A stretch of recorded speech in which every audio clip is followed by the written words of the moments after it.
نستعین سبحانک لا علم لنا الا ما علمتنا انک انت العلیم الحکیم الحمد للہ رب العالمین والصلاة والسلام علی سید المرسلین وعلی آلہ وصحبہ اجمعین ومن تبعہم بإحسان الی یوم الدین اعوذ باللہ من الشیطان الرجیم بسم اللہ الرحمن الرحیم وان ھذا صراطی مستقیما فاتبعوہ ولا تتبعوا السبل فتفرق بکم عن سبیلہ ذالکم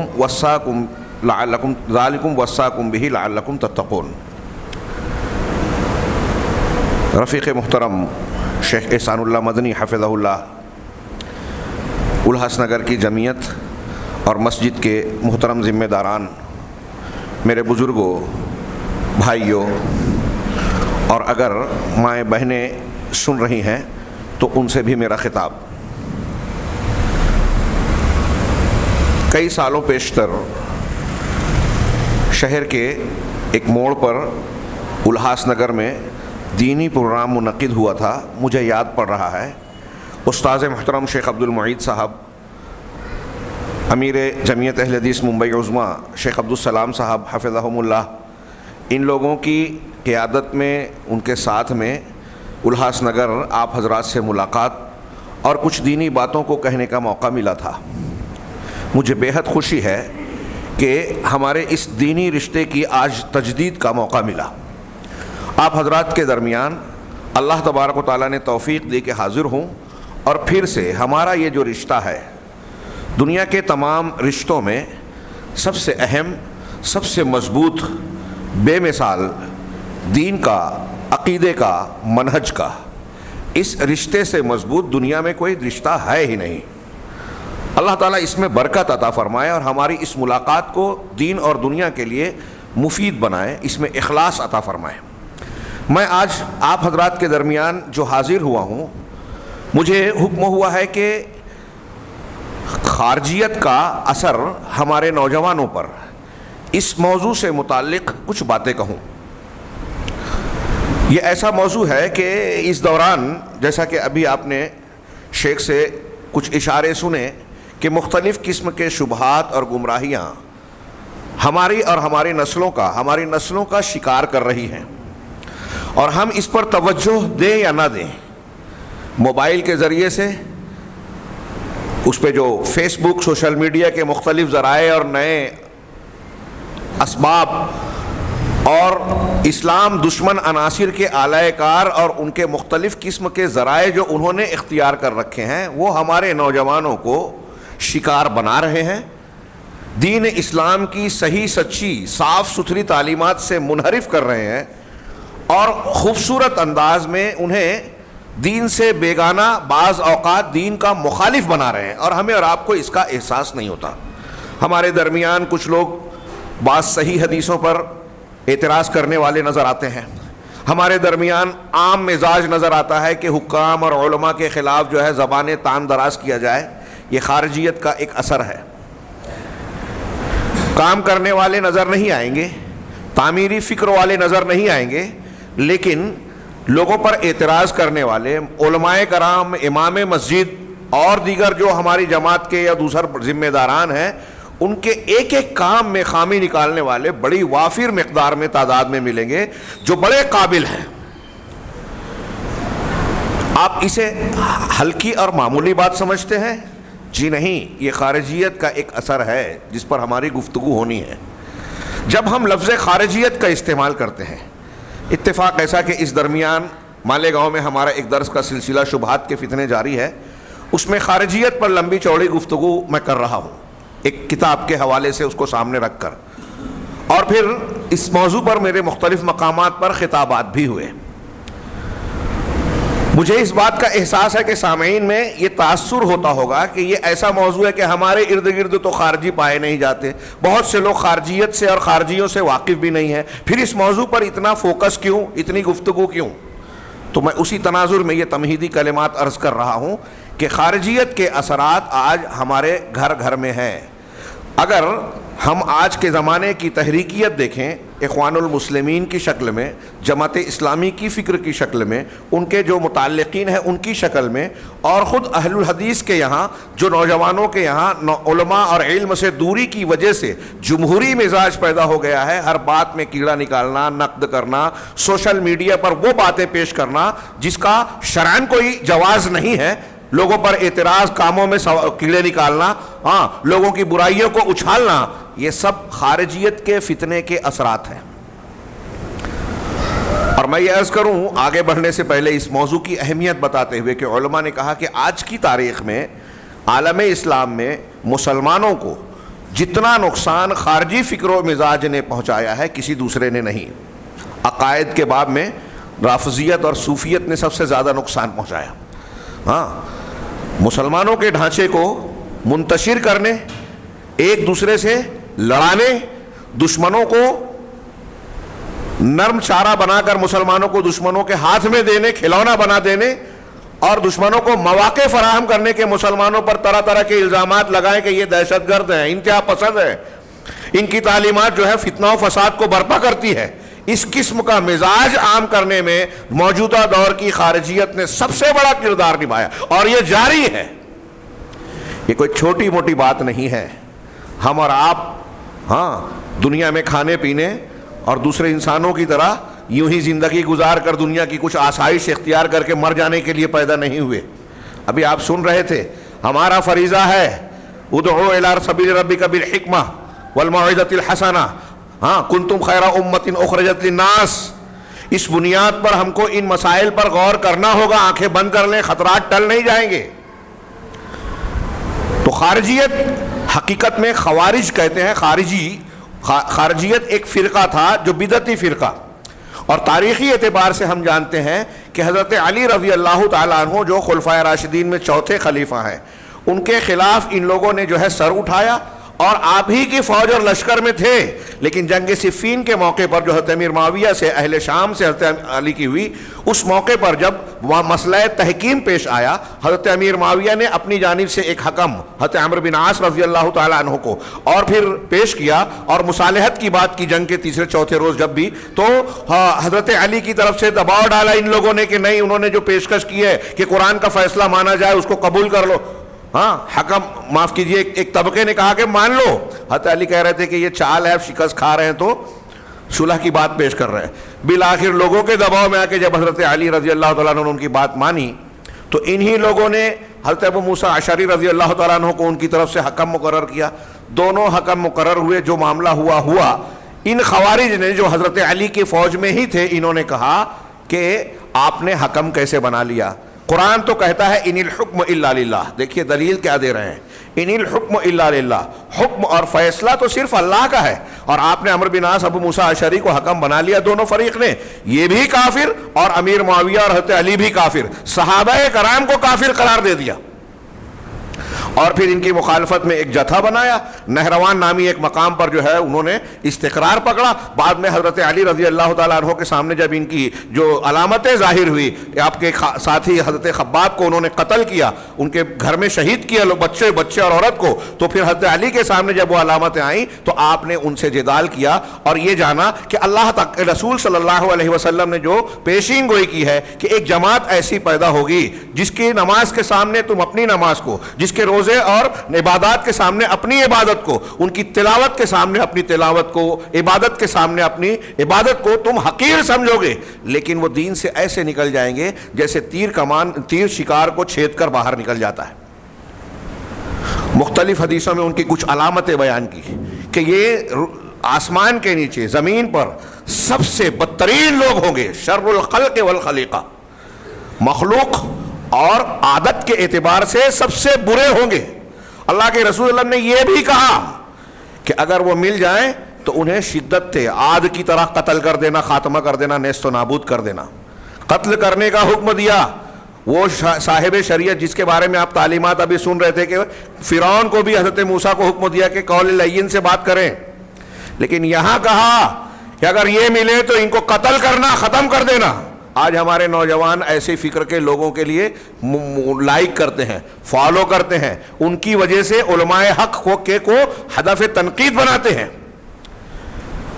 یہ کوئی چھوٹا فتنہ نہیں. عالم اسلام کی جو خبریں ہم سنتے ہیں نا، فلاں جگہ دھماکہ ہو گیا، فلاں جگہ یہ ہو گیا، اسامہ بن لادن، داعش اور پھر القاعدہ اور ان کے گرگے جو علماء کرام کو خاص طور سے اہل السنہ والجماعہ اہل حق کے علماء کرام کو نشانہ بناتے ہیں، ان کو گالیاں دیتے ہیں، ان کے خلاف فتوی بازی کرتے ہیں، نوجوانوں کو ان کے خلاف بھڑکاتے ہیں، مختلف مسلم ملکوں میں وہاں کے حکمرانوں کو گالیاں دیتے ہیں، چھپ کر ان کے خلاف تحریکیں چلاتے ہیں اور فساد فتنہ پھیلاتے ہیں. اس کے علاوہ اور کوئی تعمیری کام نہیں کرتے. انہوں نے اگر آپ غور کریں تو یہ جتنے تحریکی ہیں انہوں نے مسلمانوں کو صرف نقصان پہنچایا ہے، فائدہ کچھ نہیں پہنچایا. اسلام کا نام لیتے ہیں. نوجوان خاص طور سے بار بار کہتا ہوں یہ سنیے، اسلام پسندی کا ڈھنڈورا پیٹا جاتا ہے، لیکن اسلام کا صرف لیبل ہے.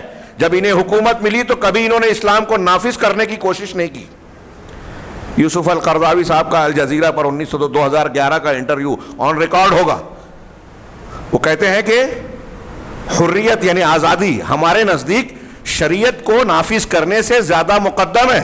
ان الحریہ کیا ہے، مقدم علینا عندنا من تطبیق الشریعہ، اس طرح کا جملہ انہوں نے کہا.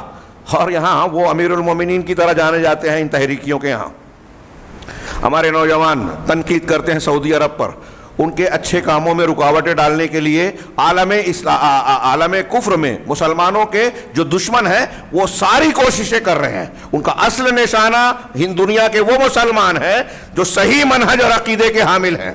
اور اس وقت روئے زمین پر خالص اور سچا ایمان، سچا دین کسی کے پاس ہے تو بلا تردد اس اللہ کے گھر میں پوری ذمہ داری اور بصیرت اور بصارت کے ساتھ عرض کرتا ہوں کہ اہل الحدیث کا جو موقف اور منہج ہے، عقیدہ اور فکر ہے، اس سے بہتر اور اس سے صحیح اسلام کی تعبیر آج روئے زمین پر کسی کے پاس نہیں.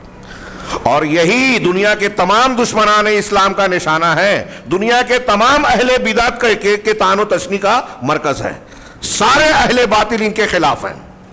ایسے میں ہمیں کتنا ہوشیار رہنا چاہیے. اللہ تعالیٰ نے جب یہ کہا جو میں نے آیت پڑھی وَأَنَّ هَذَا صِرَاطِي مُسْتَقِيمًا فَاتَّبِعُوهُ، یہ میرا سیدھا راستہ ہے، اس کی اتباع کرو. اسی ایک راستے کو پکڑو، کئی راستے نہیں ہیں. وَلَا تَتَّبِعُوا السُّبُلَ، اور دوسرے راستوں کی اتباع نہ کرو، ان کے پیچھے نہ چلو. فَتَفَرَّقَ بِكُمْ عَنْ سَبِيلِهِ، ورنہ اللہ کے راستے سے تم کو یہ ہٹا دیں گے. ذَلِكُمْ وَصَّاكُمْ بِهِ، اللہ تعالیٰ یہ تم کو تاکیدی حکم دے رہا ہے. اس لیے ہم اور آپ جو اس مجلس میں بیٹھے ہیں اور آج ایک بدعتی فرقے کے تعارف اور اس کی گمراہی کے اسباب ہمارے نوجوانوں پر ان کے اثرات کے کچھ اسباب کو جان رہے ہیں تو اللہ تعالیٰ کے اس حکم پر عمل کر رہے ہیں کہ جو دوسرے پگڈنڈیاں ہیں نا سیدھے راستے سے ہٹی ہوئی، ان سے اپنے آپ کو بچانا ہے، ورنہ ہمارے درمیان انتشار پیدا ہوگا. اللہ نے اس کی تاکیدی حکم کیا ہے تاکہ تم متقی ہو جاؤ، تاکہ تم بچ جاؤ اللہ کے عذاب اور پکڑ سے. تو خارجیت کا جو میں نے تعارف کرایا، اس بنیاد پر اس فرقے کی جو بنیادی پہچان اعتقادی اعتبار سے ہے وہ یہ کہ یہ گروہ جو ہے مسلمانوں کو کافر کہتا ہے. کیسے؟ اگر کسی مسلمان نے گناہ کبیرہ کا ارتکاب کر لیا تو خارجیوں کا اصول ہے کہ گناہ کبیرہ کے ارتکاب سے مسلمان اسلام سے خارج ہو جاتا ہے اور اسی پہ مر گیا تو ہمیشہ ہمیش جہنم میں رہے گا، کبھی نکلے گا نہیں. سنا آپ نے؟ ایک مسلمان نے مثال کے طور پہ زنا کیا، کبیرہ گناہ، جھوٹ بولا، کبیرہ گناہ، اب اس پہ مر گیا، توبہ نہیں کی تو وہ کافر رہا، کافر مرا، اسلام سے باہر ہو گیا. یہ ان کا عقیدہ ہے. اور اسی بنیاد پر گناہ کرنے کے نتیجے میں یہ خارجی مسلمانوں کو قتل کرنا، ان کی جان مال کو مار دینا جائز مانتے ہیں، فتویٰ دیتے ہیں. ان خارجیوں کو آپ دیکھیے کہ انہوں نے پروگرام بنایا، طے کیا، منصوبہ طے کیا اور ایک ہی فجر کے وقت میں 3 صحابہ کرام حضرت علی، حضرت امیر معاویہ، حضرت عمرو بن عاص کو قتل کرنے کا پروگرام طے کیا. ایک آدمی کو ذمہ داری دی. ایک صحابی اس میں سے بیماری کی وجہ سے فجر مسجد میں نہیں جا سکے، ایک پر حملہ ہوا تو بچ گئے، لیکن حضرت علی پر عبد الرحمن ابن ملجم جو ہے کامیاب ہوا اور اسی کی ضرب سے حضرت علی 2-3 دن کے بعد شہید ہوئے. میں یہ کہنا چاہ رہا ہوں کہ حضرت علی رضی اللہ تعالیٰ عنہ کے بارے میں ہم یہاں جتنے بیٹھے ہیں کیا مانتے ہیں؟ اللہ کے نبی صلی اللہ علیہ وسلم کے زبان مبارک سے کتنی فضیلتیں ثابت ہیں ان کی، کیا مقام ہے، اہل بیت کے شخص ہیں، عشرہ مبشرہ میں سے ہیں، چوتھے خلیفہ راشد ہیں، اور ان کے کیا کیا فضائل ہیں. اس شخص کو خارجیوں نے کہا کہ یہ کافر ہیں اور ان کی جان اور گردن مار دینا ایمان کا اچھا عمل سمجھا. سوچئے تھوڑی دیر کے لیے، آج کے خارجی، میں اشارہ کروں سید قطب صاحب ہوں اخوانی، ان کے ماننے والے، اور اخوانیوں کے ساتھ اور بہت سارے لوگ، وَمَن لَّمْ يَحْكُم بِمَا أَنزَلَ اللَّهُ فَأُولَٰئِكَ هُمُ الْكَافِرُونَ، سارے مسلمانوں کو مرتد اور کافر قرار دے رہے ہیں۔ آپ اٹھائیے فی ظلال القرآن، العدالہ ان کی کتاب ہے، یہاں میرے سامنے ایک کتابچہ ہے، میں اسی کو بنیاد بنا کر آج کا درس، اس کو تقریر نہ سمجھے، ایک چیز میں درس کے طور پر سمجھانا چاہتا ہوں اور گزارش کرنا چاہتا ہوں کہ پوری توجہ کے ساتھ اسے سنیں، کم سنیں زیادہ سمجھیں۔ تو یہ خارجیت، یہ وہ لوگ کافر قرار دیتے ہیں، پورے مسلمان معاشرے کو سید قطب صاحب نے کہا کہ کافر ہیں، آج اذانیں دے رہے ہیں لیکن کافر ہیں، کیونکہ اللہ کے حکم کے سامنے دوسرا حکم مان رہے ہیں۔ اب وہ توجیحات اپنی جگہ، لیکن اہل علم نے، کبار علماء نے قرار دیا کہ آج کے زمانے میں یہ خارجیوں کے سرداروں میں سے ایک ہیں، اور افسوس ہوتا ہے کہ ہمارے بہت سارے لوگ ان کی تائید کرتے ہیں، ان کو پسند کرتے ہیں، اور وہ جب اہل حق کے خلاف کوئی تنقید کرتے ہیں، کیڑے نکالتے ہیں منہج کی بنیاد پر، اپنے عقیدے کی بنیاد پر، تو ہمارے نوجوان ان کی بولیاں بولنا شروع کر دیتے ہیں۔ شعور ہی نہیں ہے ہمارے یہاں، ایک خبر آئی سچی جھوٹی دیکھے بغیر تبصرہ شروع کر دیا۔ یہ ہم سوچتے ہی نہیں ہے کہ جن لوگوں نے یہ خبر پھیلائی ہے ان کا مقصد کیا ہے۔ خود ہم اپنے مسلمان بھائیوں، اسلام کے خلاف نقصان پہنچانے والی بات کو لوگوں میں پھیلاتے ہیں اور ایک حصہ بنتے ہیں ان کے منہج کا، ان کے عمل کا۔ تو یہ خارجیت کی بنیادی پہچان، اصلی خارجی جو عقیدے والے ہیں وہ یہ ہے کہ وہ کبیرہ گناہ کے ارتکاب پر ایک انسان کو کافر قرار دیتے ہیں، اسلام سے خارج مانتے ہیں، اور مسلمانوں کے قتل کو جائز مانتے ہیں۔ اللہ کے نبی جناب محمد رسول اللہ صلی اللہ علیہ وسلم نے خوارج کی مختلف علامتیں احادیث صحیحہ میں بیان کی ہیں، جیسے مثال کے طور پر ایک روایت میں کہ یقتلون اہل الاسلام ویدعون اہل الاوثان، ایک جملہ کہ یہ اہل اسلام کو قتل کریں گے، مسلمانوں کو قتل کریں گے، اور بت پرستوں کو، اہل اوثان کو چھوڑ دیں گے۔ ہمارے جو داعش القاعدہ والوں کی آپ ہسٹری نکالیے، روافظ کی ہسٹری نکالیے، ان کے جو بغل بچے ہیں دروز اور دوسرے کچھ فرقے جن کا نام آپ نے سنا نہیں ہوگا لیکن آج عالم عرب کے کچھ علاقوں میں پائے جاتے ہیں، وہ فتنہ و فساد پھیلاتے ہیں، الٹی سیدھی حرکتیں کرتے ہیں، خبر میں آتے ہیں تو مسلمان نام دکھائی دیتا ہے، اور جو یہود نصارہ اور ان کے میڈیا ہیں اور ان کے یہ جو روافظ ان کے بغل بچے ہیں جو ان کا کام آتے ہیں، یہ تحریکی ہیں، یہ سارے یہ الزام دیتے ہیں کہ یہ سلفی ہیں، اہل الحدیث ہیں، جبکہ سب کا نشانہ اہل الحدیث ہے۔ میں اکثر یہ بات کہتا ہوں کہ آپ بہت تعجب کریں گے، ایک طرف یہاں کے جو تحریکی ہیں وہ یہ الزام لگاتے ہیں کہ سعودی عرب اور جو سلفی ہیں وہ یہود و نصارہ کے اعلی کار ہیں، ان کے ایجنٹ ہیں، بریلوی بھی یہی کہے گا، تحریکی بھی یہی کہے گا، اور نہ جانے کون کون اہل بدعت ایک طرف یہ الزام لگائیں گے۔ اور سعودی عرب، امریکہ، برطانیہ، موسد، ان کی آپ رپورٹیں اٹھائیے، تھنک ٹینکس کی جو آج سب منظر عام پر آئی ہے، نیٹ پر آ چکی ہے، ان میں آپ دیکھیں گے تو آپ کو پتہ چلے گا کہ وہ یہ کہتے ہیں کہ ہمارا اول دشمن اگر مسلمانوں میں کوئی ہے، انتہا پسند مسلمان، تو وہ ہے سلفی، وہ ہے اہل الحدیث، وہ مسلمان جن کے پاس ابو بکر صدیق اور عمر فاروق والا دین ہے، خالص دین ہے، باقی تو ہمارے چیلے چاپڑے ہیں۔ میں ہوائی بات نہیں کہہ رہا ہوں، کئی خطبوں میں، تقریروں میں نے بیان کیا، ایسی مثالیں پیش کی کہ اہل تصوف جا کے برطانیہ کی پارلیمنٹ میں امریکہ کے لوگوں کو مل کر وہاں سلفیوں کے خلاف جو ہے آئیڈیاز دے رہے ہیں، معلومات دے رہے ہیں، ان کو وہاں سے پیسے مل رہے ہیں، ان کی کانفرنسیں کبھی چیچنیا میں ولادیمیر پوتن نے منعقد کی، کبھی مودی صاحب نے دلی میں منعقد کی، اہل تصوف کی جو ہے کانفرنسیں، یہ ہمارے سامنے ہے، دنیا دیکھ رہی ہے۔ اور میرے دروس جو ہے میں نے بیان کیے ہیں، اس میں ایسی کئی چیزیں میں نے بیان کی ہے، اگر ان چیزوں پر ہلکی پھلکی نظر دوڑائی جائے تو بالکل صاف شفاف جو تصویر نظر آتی ہے کہ دنیا کے تمام باطل مذاہب، تمام اہل بدعت مسالک مسلمانوں کے سب اہل الحدیث کو نشانہ بنائے ہوئے ہیں، اور یہ نشانہ صرف دشمنی کے رنگ میں نہیں بناتے ہیں، دوست بن کر بھی آتے ہیں اور ہمارے نوجوانوں کا شکار کرتے ہیں۔ آج بہت نازک اور خطرناک صورتحال ہے، نوجوانوں کا ایک بہت بڑا طبقہ خارجیت کے دام میں پھنسا ہوا ہے اور پھنستا ہے، وہی آج کا عنوان ہے۔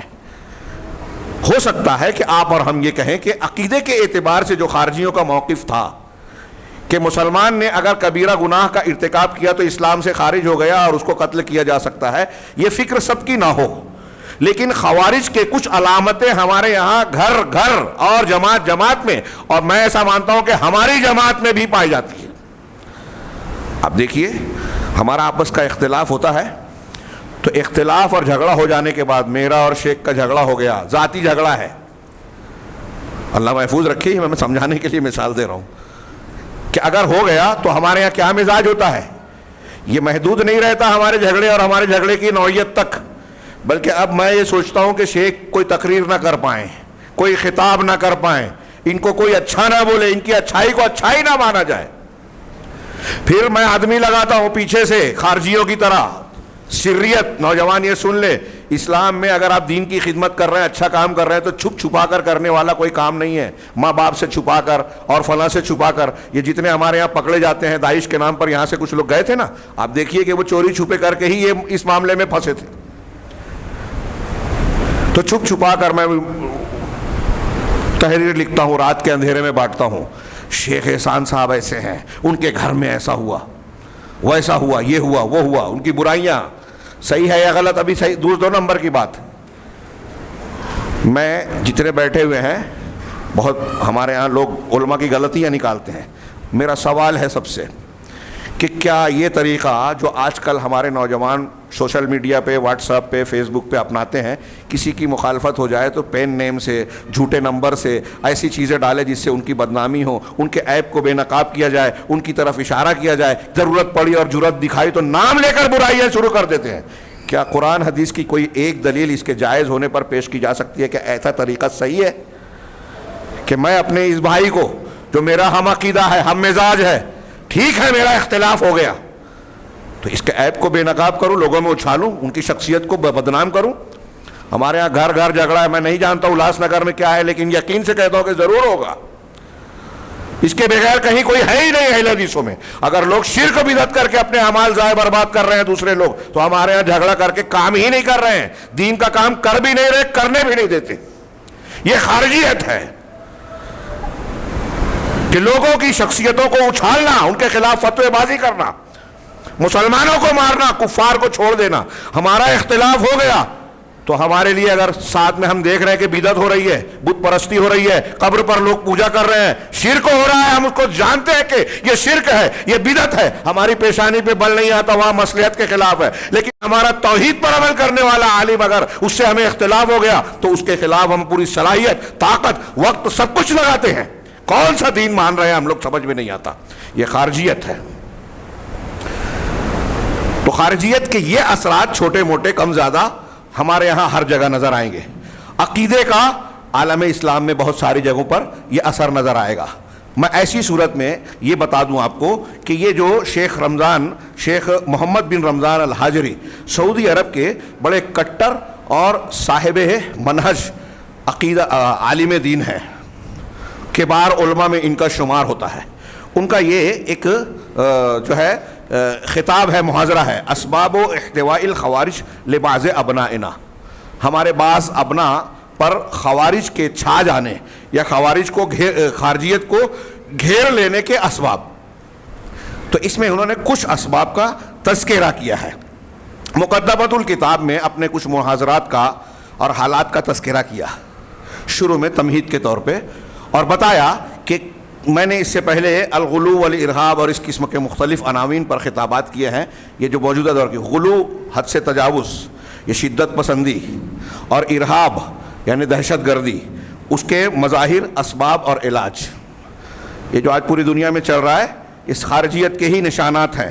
ہاں، اور کہا کہ اس مسجد میں اور بھی میں نے محاضرات دیے ہیں، اور اب یہ محاضرہ دے رہا ہوں جس کا عنوان ہے اسباب و احتواء الخوارج لبعض ابنائنا، ہمارے بعض ابنا، بعض نوجوانوں کو جو خارجیت نے اپنے اثر میں لے لیا، اس کے کیا اسباب ہیں۔ ہاں، اس کے بعد انہوں نے تمہیدی طور پر کچھ باتیں عرض کی جس کا تذکرہ ان کے اپنے ماحول اور اس سے ہے، لیکن یہاں انہوں نے یہ بات بیان کی شروع میں کہ اس کے بڑے اثرات ہمارے یہاں عالم عرب میں، سعودی عرب میں لوگوں پر قائم ہو چکے تھے، لیکن جیسے جیسے مختلف نعروں اور خوشنما دعووں کے ساتھ ان نوجوانوں کو انہوں نے گھیرے میں لیا تھا، ویسے ہی علماء حق نے، اہل السنہ والجماعت کے علماء نے اپنے ثواب دید کے مطابق مختلف موقعوں پر اس خارجیت کی حقیقت کو بے نقاب کیا کہ یہ لوگ حکام اور علماء کو بطور خاص نشانہ بناتے ہیں۔ خارجیوں کی علامتوں میں سے ایک علامت سلف و خلف کے علماء نے بیان کی کہ ان کے یہاں آپ علماء کو نہیں پائیں گے۔ حدیث میں حدثاء الاسنان، صفحاء الاحلام، یہ کم فہم ہوں گے، نوخیز ہوں گے۔ آپ اکثر جدید دور کے جو خارجین ہیں ان کو دیکھیں گے کہ اس میں علماء نہیں ہیں۔ انہوں نے آگے بیان کیا کہ حضرت عبداللہ ابن عباس رضی اللہ عنہ، انہوں نے نہیں بیان کیا، حضرت عبداللہ ابن عباس نے جب ان سے مناظرہ کرنے کے لیے وہاں پہنچے تو جو لمبی چوڑی گفتگو کی، ان کے اعتراضات پوچھے تھے اور پھر پوچھ کر جو قرآن کی روشنی میں ان کو جواب دیا تھا، قرآن سے ان کے سوالوں کا جواب دیا تھا، 3 اعتراض کا، 3 سوال کا، تو 4,000 میں سے 2,000 خارجیوں نے اسی وقت توبہ کر لی تھی۔ اس سے یہ پتہ چلا، اور حضرت ابن عباس نے اپنی گفتگو کے آغاز میں ایک بات یہ کہی تھی کہ میں دیکھ رہا ہوں کہ تمہارے اندر انصار اور مہاجرین میں سے کوئی نہیں ہے، صحابہ اور علماء میں سے کوئی نہیں ہے۔ تو آپ یہ دیکھیں گے کہ ان خارجیوں میں علماء نظر نہیں آئیں گے، اور یہ اس موضوع کا بہت اہم حصہ ہے۔ شیخ رمضان حاجری حفظہ اللہ نے جو ہے، محمد بن رمضان حاجری، انہوں نے جو ہے اس کتاب میں ایک واقعے کی بنیاد پر پورا درس دیا ہے۔ میں کہوں گا کہ میں جو اسے بیان کروں، آپ کو اگر ایسا محسوس ہوتا ہے کہ کچھ اکتاہٹ سی، بوریت سی محسوس ہو رہی ہے، اسے جھیل جائیں، لیکن آج کے یہ درس کو بغور سماعت فرمائیں اور اسے اہمیت کی نگاہ سے دیکھیں، غیر اہم ہرگز نہ سمجھیں۔ انہوں نے کہا کہ جب عوام کے ہاتھ میں یہ لوگ جو خارجی ہیں، تمہید میں ایک بات انہوں نے بہت اہم کہی کہ ان کا اصل نشانہ یہ ہوتا ہے کہ مسلمان حکام کو بدنام کریں، علماء کو برا بھلا کہہ کے عوام کو، نوجوانوں کو علماء سے دور کر دیں۔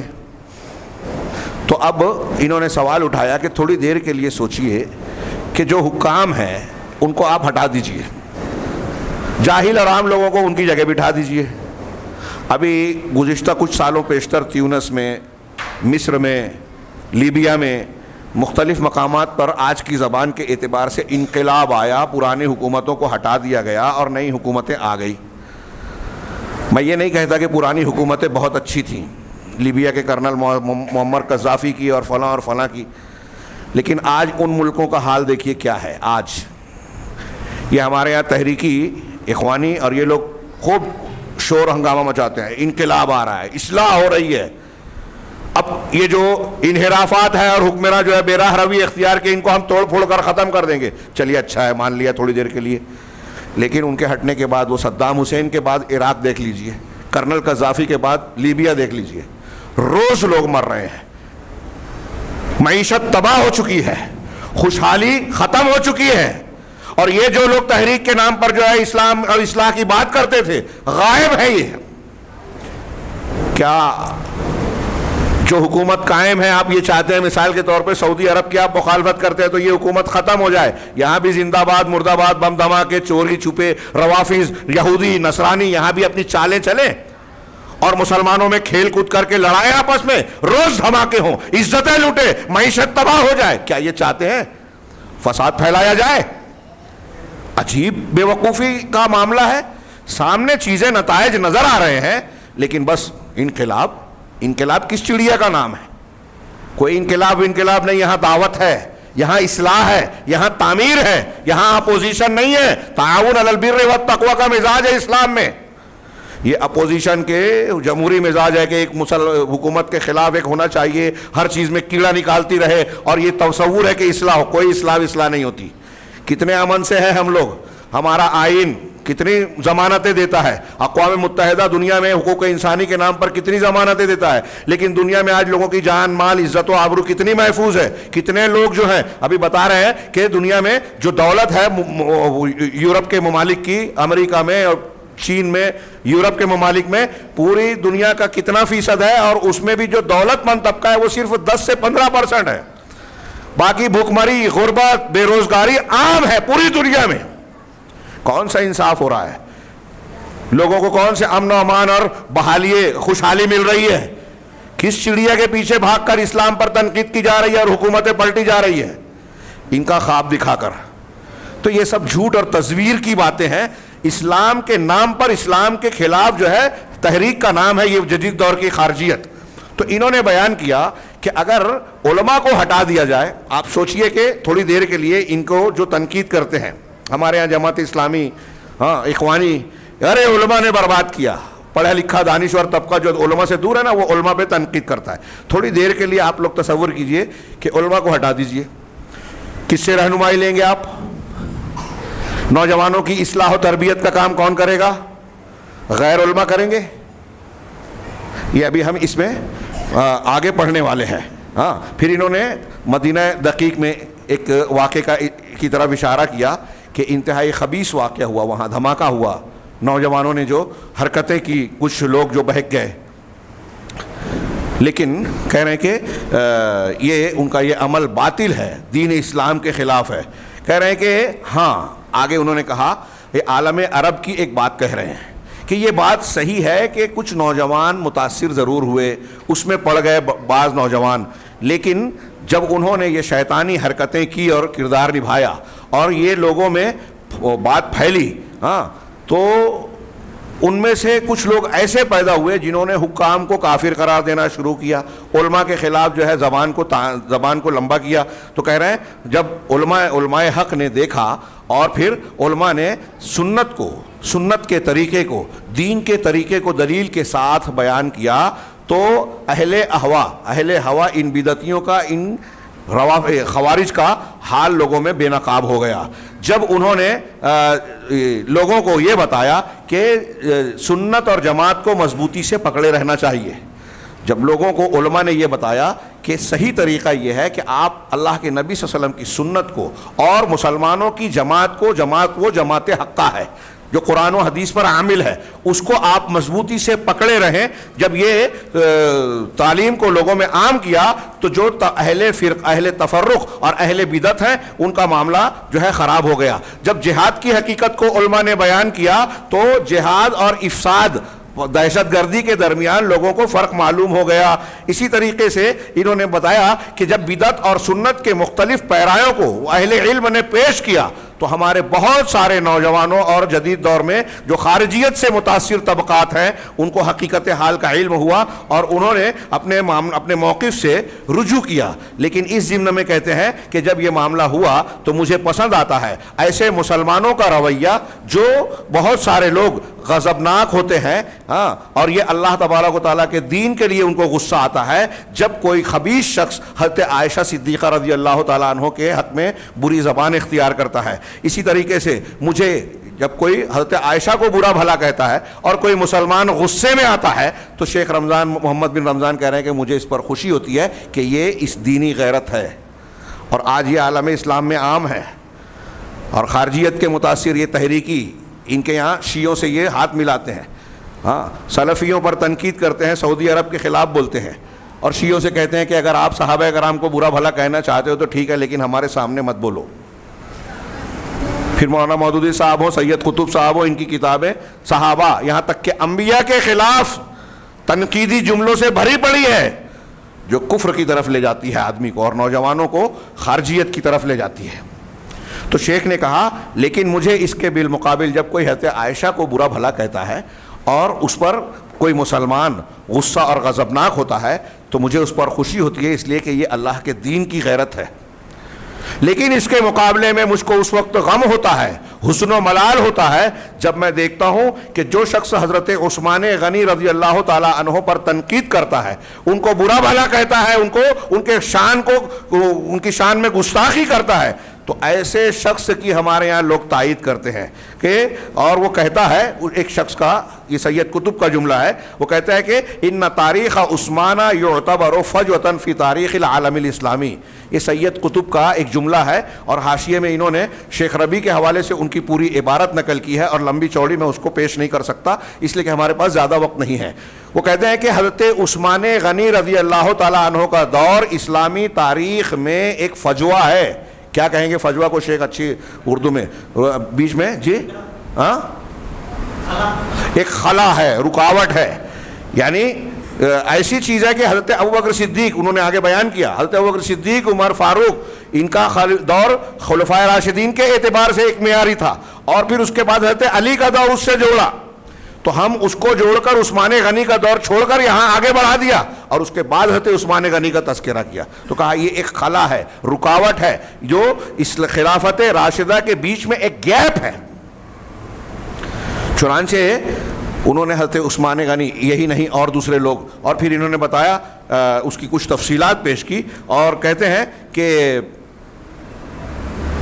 مجھے اس وقت بھی غم ہوتا ہے جب ہم میں سے کوئی شخص، یہ شیخ جو جملے کہہ رہے ہیں بڑے بلیغانہ انداز ہیں، یہ ہمارے درمیان خارجیت کے اثر کا ایک مظہر ہے کہ ایک آدمی حضرت عائشہ پر تنقید کر رہا ہے، مسلمان کہتا ہے اپنے آپ کو، ایک آدمی عثمان غنی پر تنقید کر رہا ہے، ان کے کارناموں کو، ان کے مقام و مرتبے کو، ان کی حیثیت کو بھول کر جو قرآن و حدیث سے ثابت ہے۔ یہاں میں ایک جملہ نقل کروں، یہ ایک مستقل عنوان ہے کہ کسی ایک صحابی رسول کو اگر کوئی برا کہتا ہے تو وہ ملحد ہے، بے دین ہے۔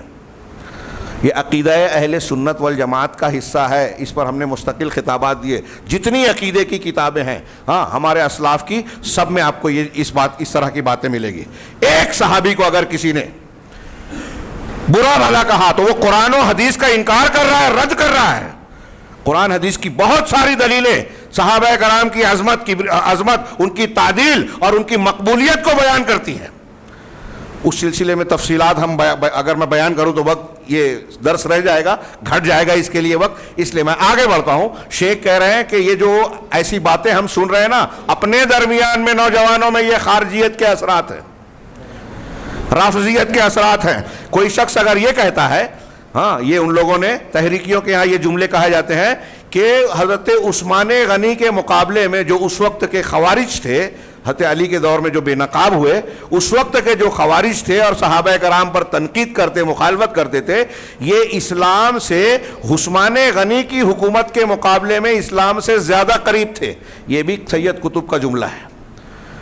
تو شیخ کہہ رہے ہیں کہ ایسے شخص کی جب کوئی تعریف کرتا ہے تو مجھے دکھ ہوتا ہے۔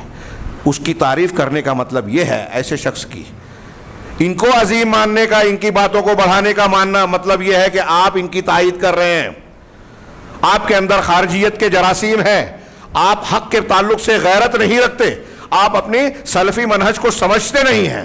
چنانچہ انہوں نے ذکر کیا نام کے ساتھ کہ عائشہ صدیقہ رضی اللہ تعالی عنہا کے کو برا بھلا کہنے والا یاسر حبیب نام کا شخص ہے تحریکی، اور عثمان غنی کے سلسلے میں جو طعن و تشنیع واقع ہوا ہے وہ سید قطب کے زبان میں ہے، کہنے کہ دونوں مقامات پر غضب کہاں ہے۔ ہاں یہ روافظ کے دم چھلے ہیں، یہ ان کا جملہ ہے، اذناب الروافظ، یہ روافظ کے دم چھلے ہیں، اور اس زمانے میں یہ یاسر حبیب کہہ رہے ہیں کہ روافظ کا دم چھلا ہے، اور یہ سید قطب، میری مراد سید قطب سے ہے، یہ خارجیوں کے سرداروں میں سے ہے۔ اور اصل حقیقت دین کے سلسلے میں ہم دیکھیں تو توحید اور سنت ہمارے منہج کی بنیاد ہونا چاہیے۔ فلاں شخصیت بہت ٹی وی پہ آتا ہے، اس کے اتنے فالوورز ہیں، اس کو اتنے لائک کرتے ہیں، وہ اتنا مشہور ہے، یہ معیار نہیں ہے کسی کو قبول کرنے اور رد کرنے کا۔ توحید اور سنت، چاہے ہمارا بھائی ہو، چاہے ہمارا خونی رشتہ دار ہو، اگر توحید و سنت کے خلاف کھڑا ہے، وہ کوئی بھی ہو، تو ہمارا مخالف ہے، اور اگر توحید و سنت کے موافق ہے تو وہ شخص کتنا بھی دور کا ہو، افریقہ کا کالا انسان ہو، امریکہ کا گورا انسان ہو، وہ ہمارا بھائی ہے۔ یہ انہوں نے مقدمے میں کہا اور وقت کافی ہو گیا۔ ہاں کہا، اس کے بعد یہ کہتے ہیں کہ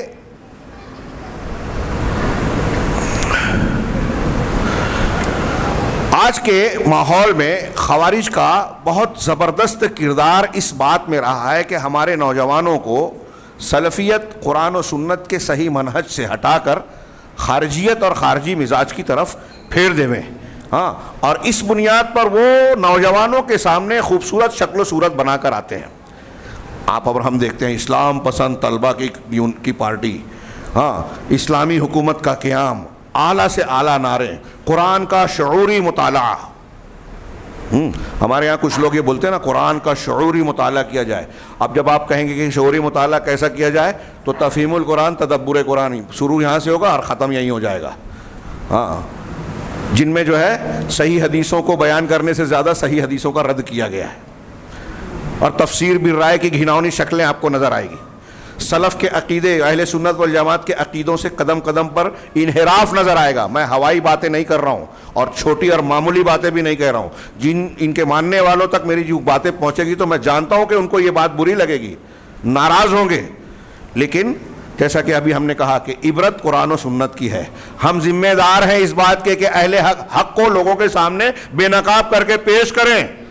اس کے بغیر حق کی حفاظت نہیں ہو سکتی، اس ذمہ داری کی ادائیگی نہیں ہو سکتی. ہمارا مقصد اللہ نہ کرے کہ کسی کی مخالفت اور دشمنی ہو، ذاتی دشمنی کی بنیاد پر نہیں ہے. یہ دین کی تبلیغ اور اس کی حفاظت کے تقاضے ہیں کہ ہم لوگوں کو کھول کھول کر بیان کریں. آج تو ہماری متاع دین جو ہے لٹ رہی ہے اور ہمارے بہت سارے لوگوں کو اس کا احساس بھی نہیں ہے.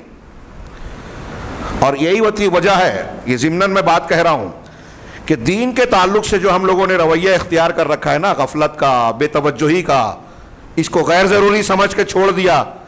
دین، نماز اور کچھ اعمال کو ہم نے معمول بنا لیا اور سمجھ لیا کہ جنت ہاتھ میں ہے، اور سارا کاروبار اور پریشانیاں دنیا کے پیچھے جھونک رکھی ہے. دنیا کمائیں، اس کے پیچھے مرے مٹیں. پوری دنیا میں مسلمانوں کی بدحالی یہ اسی فکر کا نتیجہ ہے. ہم بھی مادہ پرست غیر مسلموں کی طرح دنیا کے پیچھے بھاگ رہے ہیں. ہماری دینداری کچھ محدود اعمال اور محدود چیزوں تک سمٹ گئی ہے.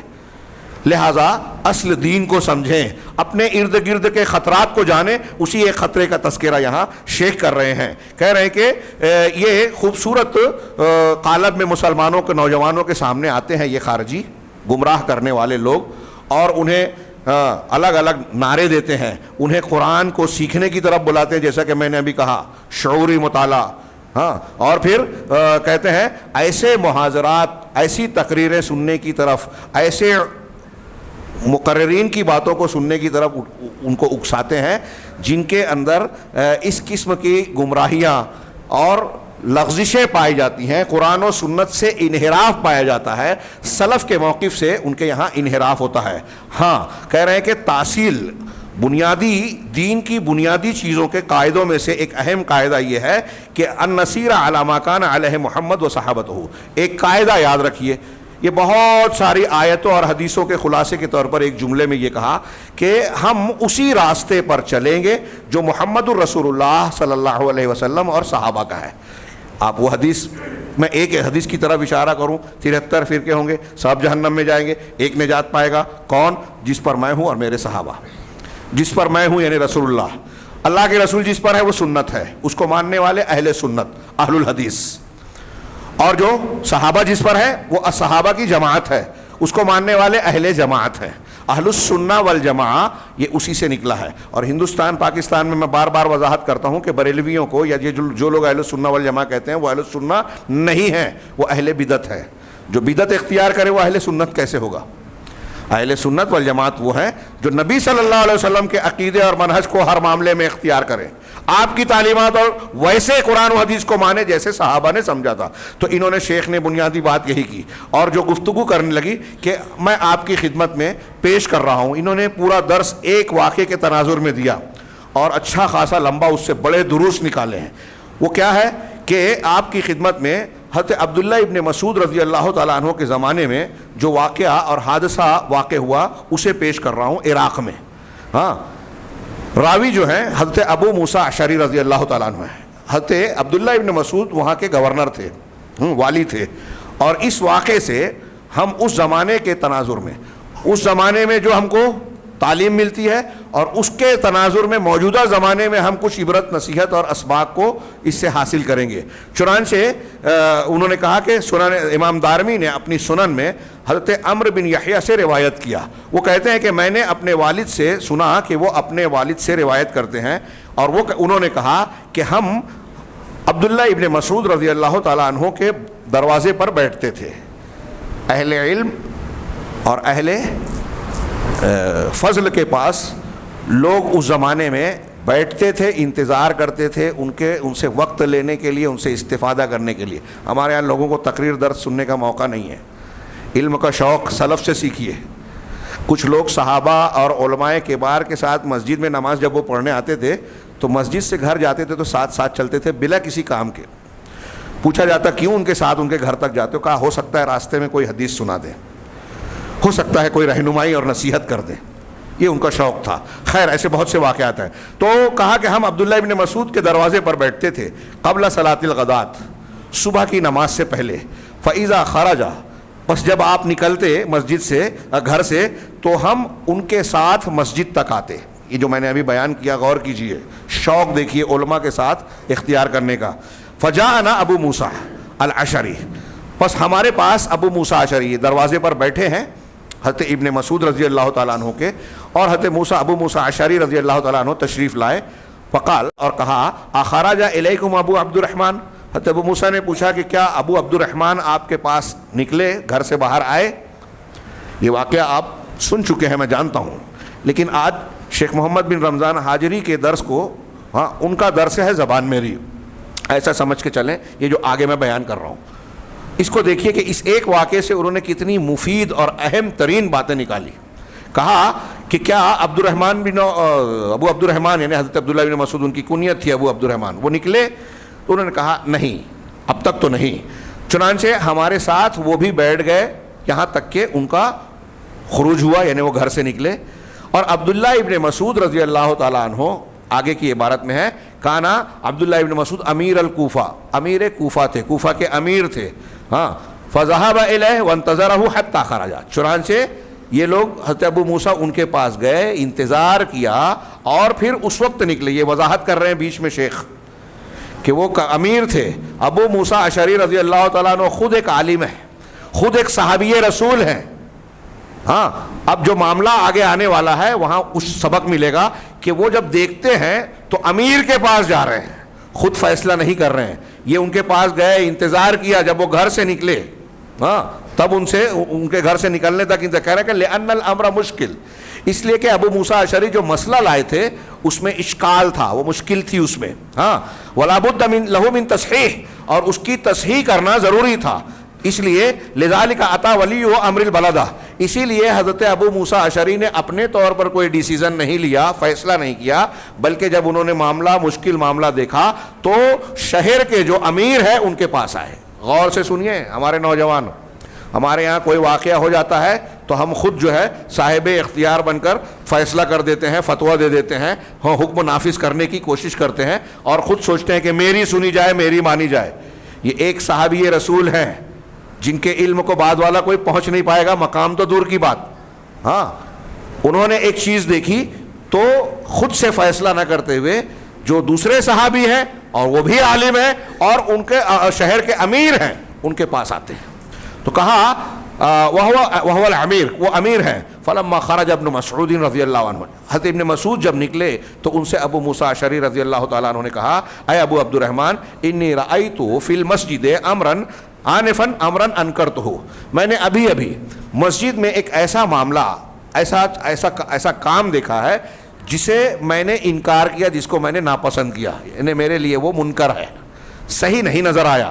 ولم ارا، واللہ والحمد للہ الا خیرا، ایک بات ہے کہ مجھے تو نکیر کیا ناپسند ہوا، لیکن میں ایسا سمجھتا ہوں، اور تمام تعریف اللہ کے لیے بیچ میں کہا کہ اس میں ان کا مقصد خیر ہی ہے، اس میں خیر ہے بظاہر، گویا اشکال یہی بتا رہے ہیں کہ مجھے انکار ہو رہا ہے لیکن اس میں خیر بھی ہے، تو کیا کروں میں؟ قال ما ہوا، ابن مسعود رضی اللہ عنہ نے پوچھا کہ وہ کیا ہے جو تم نے دیکھا؟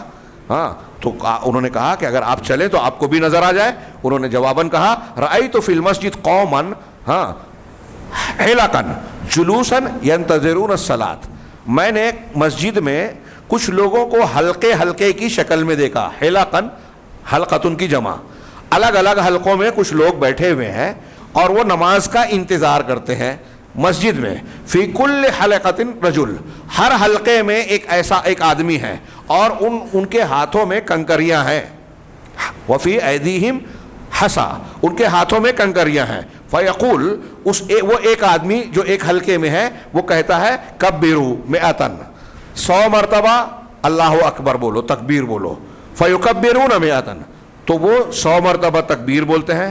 فیقول حللوا مئتن، پھر وہ کہتا ہے کہ حللوا لا الہ الا اللہ، 100 مرتبہ کہو، پھر وہ 100 مرتبہ لا الہ الا اللہ کہتے ہیں، تحلیل کرتے ہیں۔ پھر وہ کہتا ہے سبحوا مئتن، کہ کہ 100 مرتبہ تسبیح بیان کرو، اللہ کی پاکی بیان کرو. فَيُسَبِّحُونَ مِئَةً، تب وہ 100 مرتبہ تسبیح بیان کرتے ہیں. قَالَ فَمَاذَا قُلْتَ لَهُمْ، مسجد میں جمع ہوا، جمع ہے، الگ الگ حلقے ہیں، کچھ یہاں کچھ یہاں کچھ وہاں. ایک آدمی کہتا ہے 100 مرتبہ سبحان اللہ کہو، 100 مرتبہ لا الہ الا اللہ، 100 مرتبہ اللہ اکبر، اور وہ سب کہہ رہے ہیں. ایک صحابی دوسرے صحابی سے کہہ رہے ہیں. حضرت ابن مسعود نے پوچھا فماذا قلت لهم، تب آپ نے ان سے کیا کہا؟ تو قال ما قلت لهم شيئا انتظار رأيك او انتظار امرك، میں نے ان سے کچھ نہیں کہا آپ کی رائے اور آپ کے حکم کے انتظار میں، آپ کی رائے اور حکم کا انتظار کرتے ہوئے میں خاموش رہا، میں نے ان سے کچھ نہیں کہا.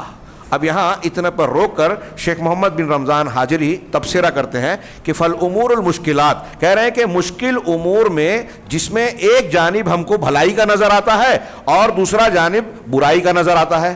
دنیا میں جتنی بھی بدعات ہے نا وہ دین کے راستے میں آتی ہے، دین کی شکل میں آتی ہے. یہ بات دھیان رکھیے، بدعتیں جو ہے وہ دین کی شکل میں آتی ہے، اچھائی کی شکل میں آتی ہے. چوری، زنا، بدکاری، اس میں بدعت نہیں ہوتی، عبادات میں بدعت ہوتی ہے، اچھائیوں میں بدعت ہوتی ہے. تو اب بدعت کا یہی معاملہ ہوتا ہے جو حضرت ابو موسیٰ اشعری کہہ رہے ہیں، نے بیان کیا کہ ایک پہلو اس کا اچھا نظر آ رہا ہے. اب دیکھیے کہ وہ سبحان اللہ، الحمدللہ، اللہ اکبر کہہ رہے ہیں، اس کی فضیلت میں کسی کو انکار ہو سکتا ہے؟ وہ مسجد میں یہ عمل کر رہے ہیں، اس مقام کے بارے میں کسی کو یہ ہو سکتا ہے کہ یہ غلط جگہ ہے، اچھی جگہ نہیں ہے؟ تو یہ ایک اچھا پہلو دکھ رہا ہے اس میں. دوسرا پہلو یہ کہ حلقہ بنا کر جس طریقے سے وہ کنکریوں پر تسبیح تحلیل گن رہے ہیں، یہ چیز قابل انکار ہے. اللہ کے رسول صلی اللہ علیہ وسلم کی تعلیم میں، صحابہ کے عمل میں یہ چیز نہیں پائی جاتی تھی. تو یہ شر کا پہلو ہوا. ایک خیر کا پہلو، ایک شر کا. جب ہم کو یہ نظر آتا ہے تو یہ معاملہ مشکل ہے کہ فیصلہ کیا کیا جائے. ایسے میں یہ کہہ رہے ہیں شیخ، ایسی صورت میں ضروری ہے کہ ولاۃ امر جو ذمہ دار ہیں مسلمانوں کے، ان کے پاس رجوع کیا جائے. ہمارے یہاں اس سبق کو دہرانے کی آج بہت شدید ضرورت ہے. مسلمان اور مسلمانوں میں خاص طور سے بہت افسوس کے ساتھ کہہ رہا ہوں، اہل حدیث یہ کرنے پر تیار ہی نہیں ہے. سب قابل ہیں، سب ابن مسعود، ابو موسیٰ اشعری بھی بننے کے لیے کوئی تیار نہیں ہے کہ فیصلہ کریں. حاکم ہم ہیں، جو جہاں ہے جس کی جو بات سمجھ میں آ گئی فتویٰ اور فیصلہ صادر کر دیتا ہے. تو شیخ نے فرمایا کہ معاملہ جو ہے ایسی صورت میں ذمہ داران کی طرف پلٹانا چاہیے. ہاں، اب وہ حساب و کتاب کی جہاد ہو، عدالت اور محکمے کا مسئلہ ہو، یا امر بالمعروف اور نہی عن المنکر کا کوئی معاملہ ہو، اگر ہمیں کسی معاملے میں یہ نظر آتا ہے کہ اچھائی اور برائی کے دونوں پہلو ہیں تو ذمہ داروں کی طرف رجوع کیا جائے. اب ہمارے یہاں اگر حاکم نہیں ہیں تو ذمہ دار تو ہیں، بڑے لوگ تو ہیں، علماء تو ہیں، ان کی طرف رجوع کیا جائے. ہاں، اسی طریقے سے اور بھی جو دوسرے مسائل ہو سکتے ہیں. چنانچہ تم پر یہ مناسب ہے، آپ پر یہ لازم ہے کہ جب آپ کوئی ایسا معاملہ دیکھیں جس میں آپ کو برائی نظر آتی ہے تو آپ مسئول اور ذمہ دار کے پاس، اس علاقے کے ذمہ دار کے پاس پہنچیں اور اس کے سامنے یہ بات پیش کریں کہ ایسا ایسا معاملہ ہو رہا ہے. واٹس ایپ پہ، فیس بک پر، تقریر میں، ٹی وی چینل پر، اخبار میں، بیان میں، فیصلے میں اس کو بیان کرنا شروع نہ کر دیں. ذمہ دار کے پاس آئیں، ایسا ایسا معاملہ ہے، اصلاح ہونی چاہیے. ہاں، کہہ رہے ہیں فَإِذَا كَانَ الْمُنْكَرُ سُوءُ اخلاق، کہہ رہے ہیں اگر وہ جو برائی آپ دیکھ رہے ہیں اگر وہ بد اخلاقی ہے تو وہ ایک مستقل جہت ہے کہ اس کی کیسے اصلاح کی جائے. اگر اس میں سلوک اور طریقے کی کچھ برائی ہے جیسے نشہ آور چیزیں یا اس کے علاوہ، تو اس کی جہت اور اس کا پہلو الگ ہے، اس کے ذمہ داران کے پاس آپ جائیں. کہہ رہے ہیں کہ اس ضمن میں انہوں نے یہ بتایا کہ اللہ تعالیٰ کے لیے تعریف ہے، انہوں نے سعودی عرب کے ماحول کو پیش کیا کہ اس سلسلے میں ہمارے یہاں حکومت کا بہت شاندار انتظام ہے، اور ایسے میں جو آپ کوئی برائی دیکھتے ہیں تو ہر ایک کے اپنے اپنے ایسے محکمے موجود ہیں جس کی طرف رجوع کر کے آپ معاملہ جو ہے درست کر سکتے ہیں. کہہ رہے ہیں کہ اور جو حضرت ہم واپس لوٹتے ہیں اس کو ذکر کرنے کے بعد، ہم یہاں بھی یہی کہیں گے کہ اگر کوئی ایسا معاملہ آپ دیکھیں، اور میں نوجوانوں سے یہ کہوں گا کہ کوئی آ کے اگر آپ کو کان میں یہ کہتا ہے کہ خاموشی سے ہم کو یہ کام کرنا چاہیے اسلام اور مسلمانوں کی خدمت، تو جب وہ کہے کہ خاموشی سے، چپکے سے، سریت کے ساتھ، تو سمجھ جاؤ کہ یہاں فتنہ ہے. آپ ان سے کہیے کہ ہم اپنے ماں باپ سے کوئی چیز چھپائیں گے نہیں، ہم اپنے علماء سے مشورہ کریں گے. ہاں، ہمارے جو نوجوان آج بے گناہ ہوتے ہوئے جیلوں میں بند ہیں نا، اگر یہ طریقہ کار اختیار کرتے جو میں کہہ رہا ہوں، بہت اختصار سے اور اشارے میں کہہ رہا ہوں، تو اس میں سے 80% نوجوان آج باہر ہوتے، بلکہ اس سے زیادہ کم نہیں. سریت اور خفیہ طریقہ اختیار کر کے اپنے آپ کو تباہ کیا، اپنے گھر والوں کو پریشان کیا، اپنی اگلی نسل کو تباہ کیا. ایک لڑکا 15 سال 20 سال بے گناہ ہوتے ہوئے جب جیل میں جاتا ہے تو 3 نسلیں تباہ ہوتی ہے. اس کے ماں باپ نے جو محنت کی تھی وہ ضائع ہوتی ہے، نام بگڑتا ہے، کام بگڑتا ہے، دولت لٹتی ہے، خود وہ برباد ہوتا ہے. اس کی اگلی نسل جو ہے وہ مختلف قسم کے بیٹے اور بیٹیاں جو ہیں وہ ذہنی کوفت، مایوسی اور نہ جانے کون کون سے نفسیاتی امراض کا شکار ہوتی ہے. یہ چھوٹی موٹی باتیں نہیں ہیں، ایک منظم طریقے سے پوری دنیا میں یہ معاملہ کیا گیا ہے، اس کا موقع نہیں ہے. آگے ہم بڑھتے ہیں. شیخ نے کہا کہ حضرت عبداللہ ابن مسعود اور ابو موسیٰ اشعری کے درمیان جو ہوا اس کی طرف ہم پلٹتے ہیں. وہ کہہ رہے ہیں کہ فَإِنَّمَا قَالَ عبداللہ ابن مسعود، جب حضرت عبداللہ ابن مسعود رضی اللہ تعالیٰ عنہ نے ابی موسیٰ اشعری سے یہ کہا کہ آپ نے ان سے کیا کہا، تو ابو موسیٰ اشعری نے کہا کہ میں نے آپ کی رائے اور آپ کے حکم کے انتظار میں ان سے کچھ نہیں کہا. تو اب اس پر حضرت عبداللہ ابن مسعود نے کہا افلا امرتہم ان یعدوا سیئاتہم، کیا آپ نے انہیں اس بات کا حکم نہیں دیا کہ وہ اپنی برائیوں کو گنے؟ یہ کنکری پر سبحان اللہ الحمدللہ گن رہے ہیں. انہیں آپ کو یہ کہنا چاہیے تھا کہ اپنی برائیاں گنیں، اور اس وقت آپ ضمانت لیتے کہ اللہ تبارک و تعالیٰ تمہاری نیکیوں کو ضائع نہیں کرے گا.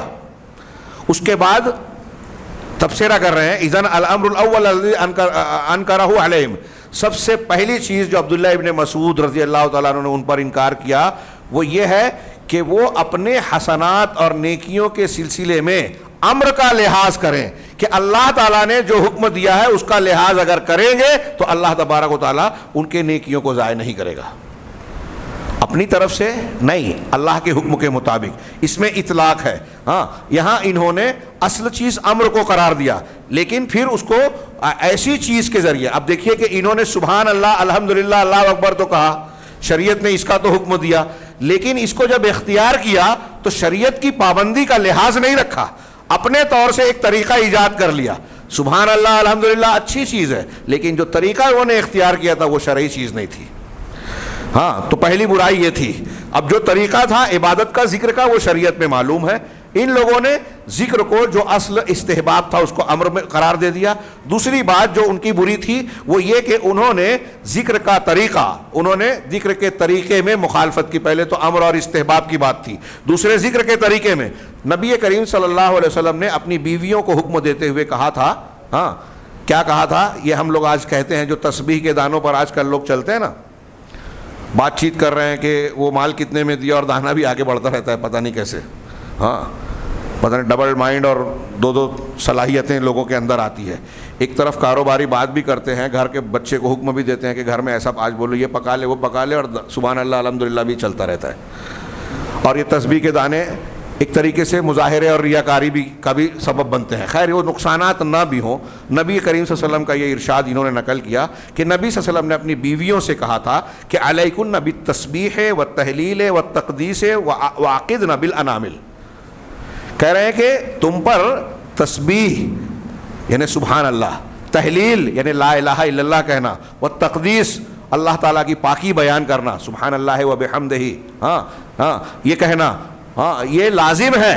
اور اس کو اپنی انگلیوں پر شمار کرو، گرہ باندھ کر جو ہے انگلیوں پر گنو. ہاں، انگلیوں انامل پر، پوروں پر، یہ جو پور ہے اس پر گنو. فَإِنَّهُنَّ مَسْئُولَاتٌ مُسْتَنْطَقَاتٌ، اس لیے کہ یہ پور قیامت کے دن پوچھے جائیں گے اور ان کو گفتگو کی گویائی، قوت گویائی دے کر ان سے بات کی جائے گی.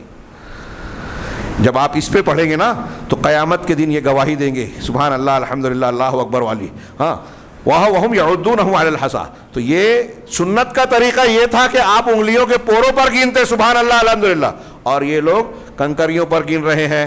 یہ دوسری بات تھی جو ان کی بری ہے. یہ ترمذی کی حدیث تھی جو ہم نے پیش کی، اور علامہ البانی نے صحیحہ میں اس کو حسن کہا ہے. تیسری چیز جو عبداللہ ابن مسعود نے ان پر جو نکیر کی وہ یہ کہ انہوں نے اس کے لیے مسجد کی جگہ کو محدود کر دیا، متعین کر دیا کہ مسجد میں آ کر کریں گے. اب یہاں تبھی یہ بات پیدا ہوئی کہ اس میں کچھ خیر بھی ہے کچھ شر بھی، جو حضرت عبداللہ ابن ابو موسیٰ اشعری نے حضرت عبداللہ ابن مسعود سے کہا تھا. فقال لہ، تو انہوں نے کہا افلا امرتہم ان یعدوا سیئاتہم، تم نے انہیں یہ نہیں کہا، حکم دیا کہ اپنی غلطیوں کو تم شمار کرو اور ان کے لیے اس بات کی ضمانت لیتے کہ اللہ تعالیٰ تمہاری نیکیوں کو ضائع نہیں کرے گا. ہاں، ثم مضى ومضينا معه.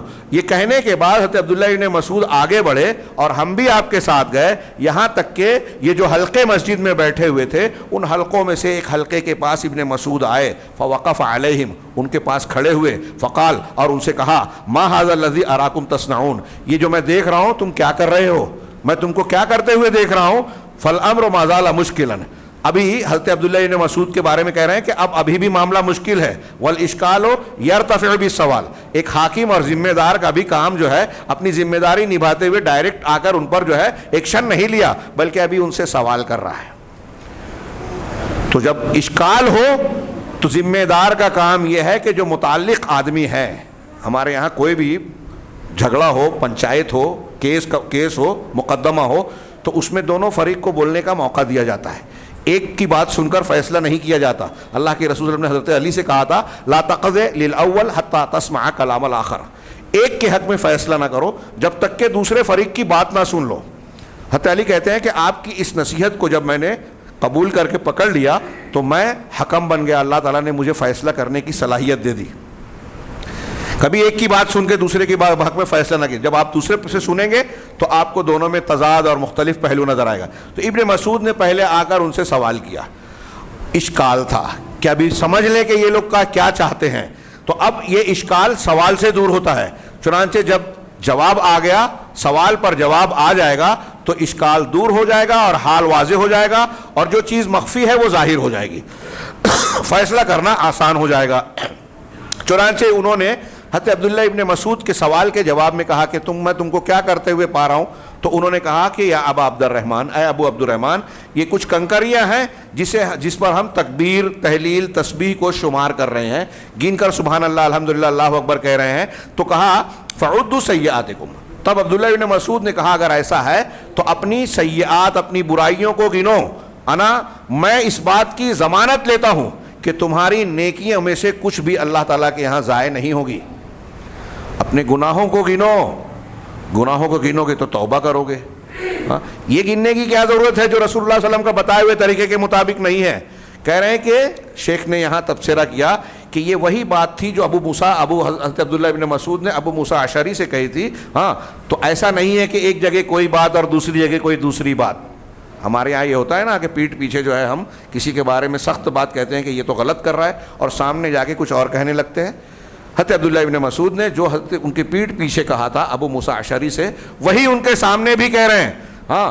تو انکار کرنے کی زبان شیخ نے کہا کہ ایک ہی ہوتی ہے، الگ الگ نہیں ہوتی.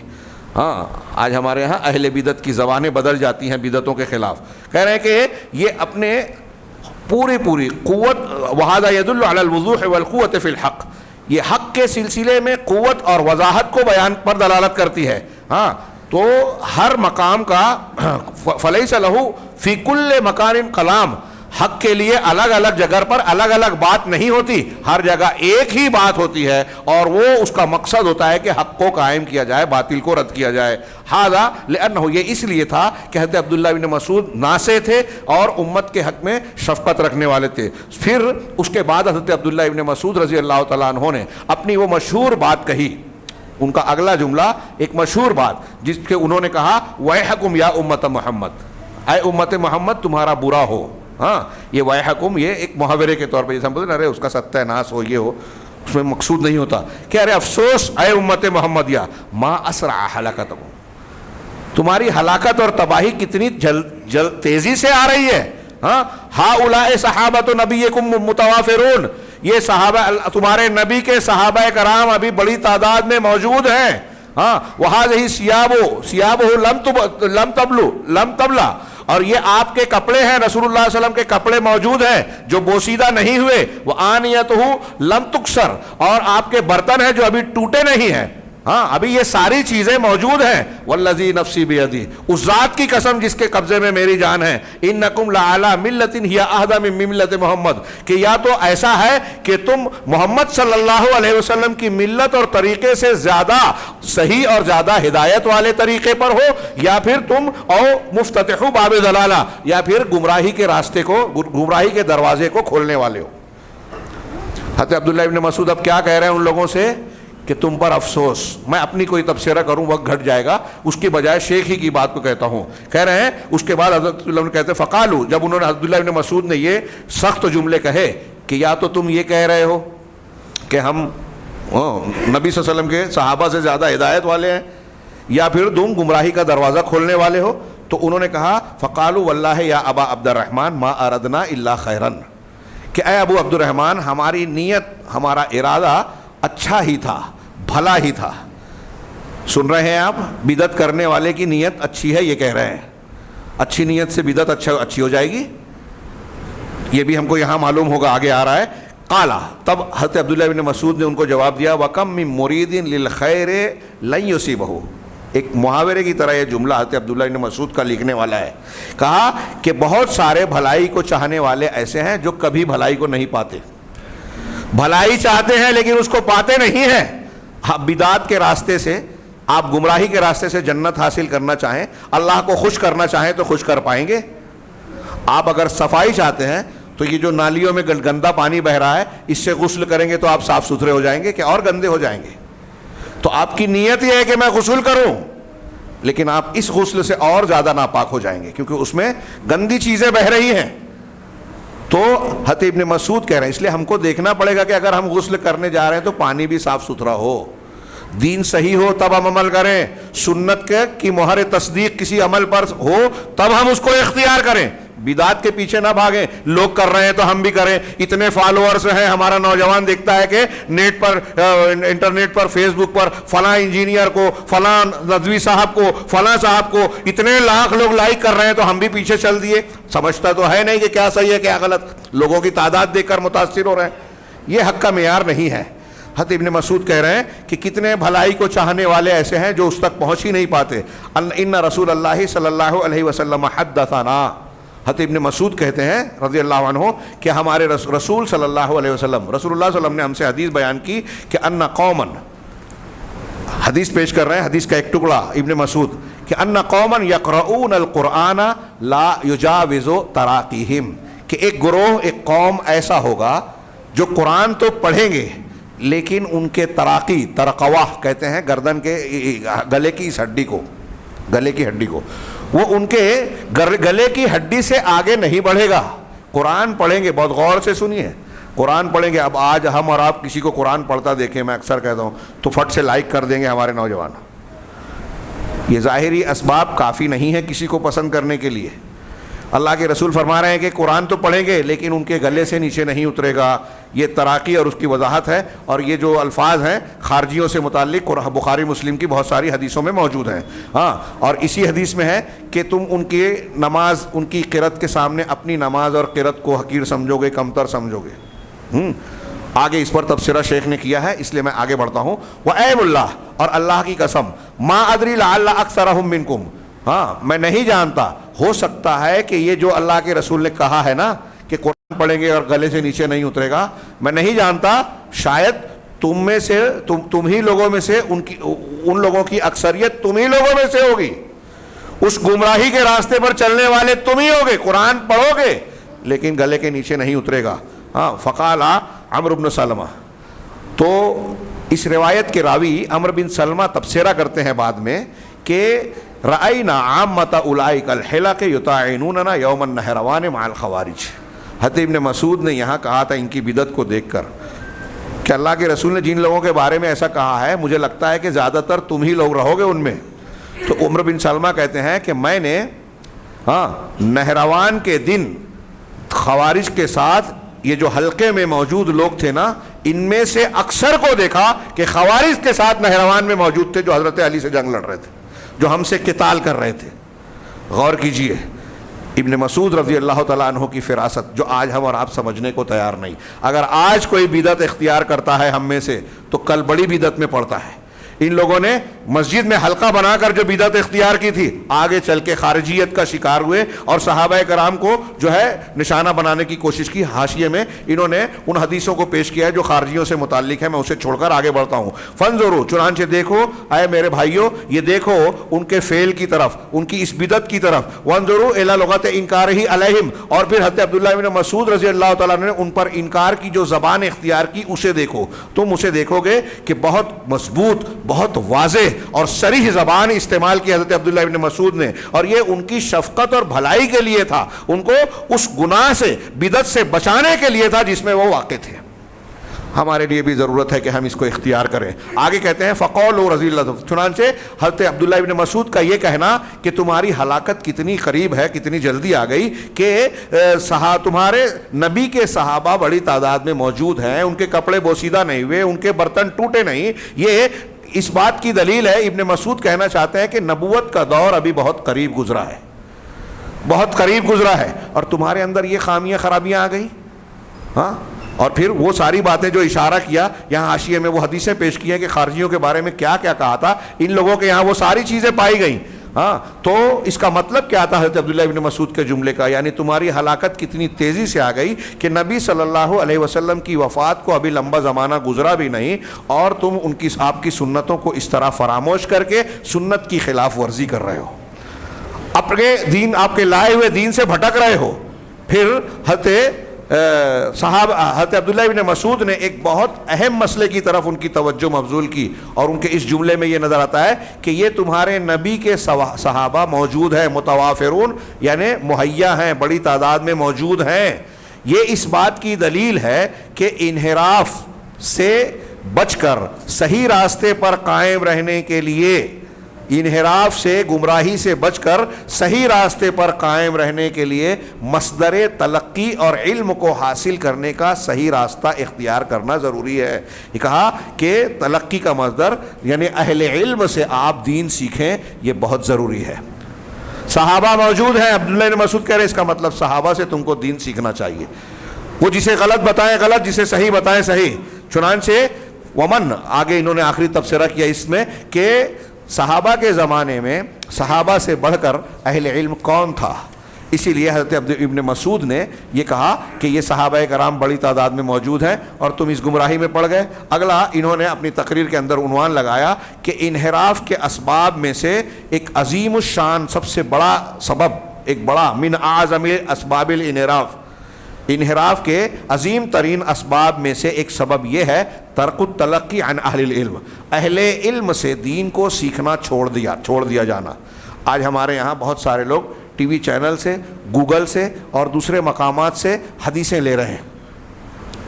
کوئی مسئلہ آیا، گوگل پہ سرچ کیا، فتویٰ مل گیا یا روایت مل گئی، اب اس روایت کے معارض کیا ہے، اس کا کیا درجہ ہے، اس کی کیا تفصیل ہے، اس کا حقیقی معنی کیا ہے، ہاں، اور دوسرے جو اس کے اسباب ہیں علمی اصول کے مطابق، ان کو معارضہ کیے بغیر، سمجھے بغیر ایک روایت دیکھی اور فتویٰ جھاڑ دیا۔ آج کل ہمارے ہاں گوگلی علماء کی بڑی کثرت ہو گئی ہے۔ ہاں، اب لمبے چوڑے جامعہ سلفیہ میں پڑھ کر سلفی، ندوی، فلانی ڈھماکی کی نسبت کی ضرورت نہیں ہے، گوگلی علماء گلی گلی گھر گھر ہیں اور بڑا فساد مچا رکھا ہے۔ یہ وہی بتا رہے ہیں کہ تلقی علم کا حصول مصدر علم سے، اہل علم کو چھوڑ کر حاصل کرنا، یہ انحراف کا بہت بڑا سبب ہے۔ اس کو چھوٹا موٹا مسئلہ میں جو آج مسجد میں بیان کر رہا ہوں، اس کو ہلکی پھلکی بات نہ سمجھیں، انہوں نے بہت مضبوط باتیں کہی ہیں۔ وقت کتنا ہے شیخ احسان صاحب؟ 15 منٹ۔ ہاں، تو کہہ رہے ہیں کہ انحراف کے بڑے عظیم اسباب میں سے اور خوارج کے عقائد کے اندر گرفتار ہونے کے اسباب میں سے ایک بڑا سبب ہے ترک التلقی عن اہل العلم، دین اور علم کو اہل علم سے لینے کو چھوڑ دینا، یعنی علماء کی بجائے دوسروں سے علم سیکھنا، دوسروں سے دین سیکھنا۔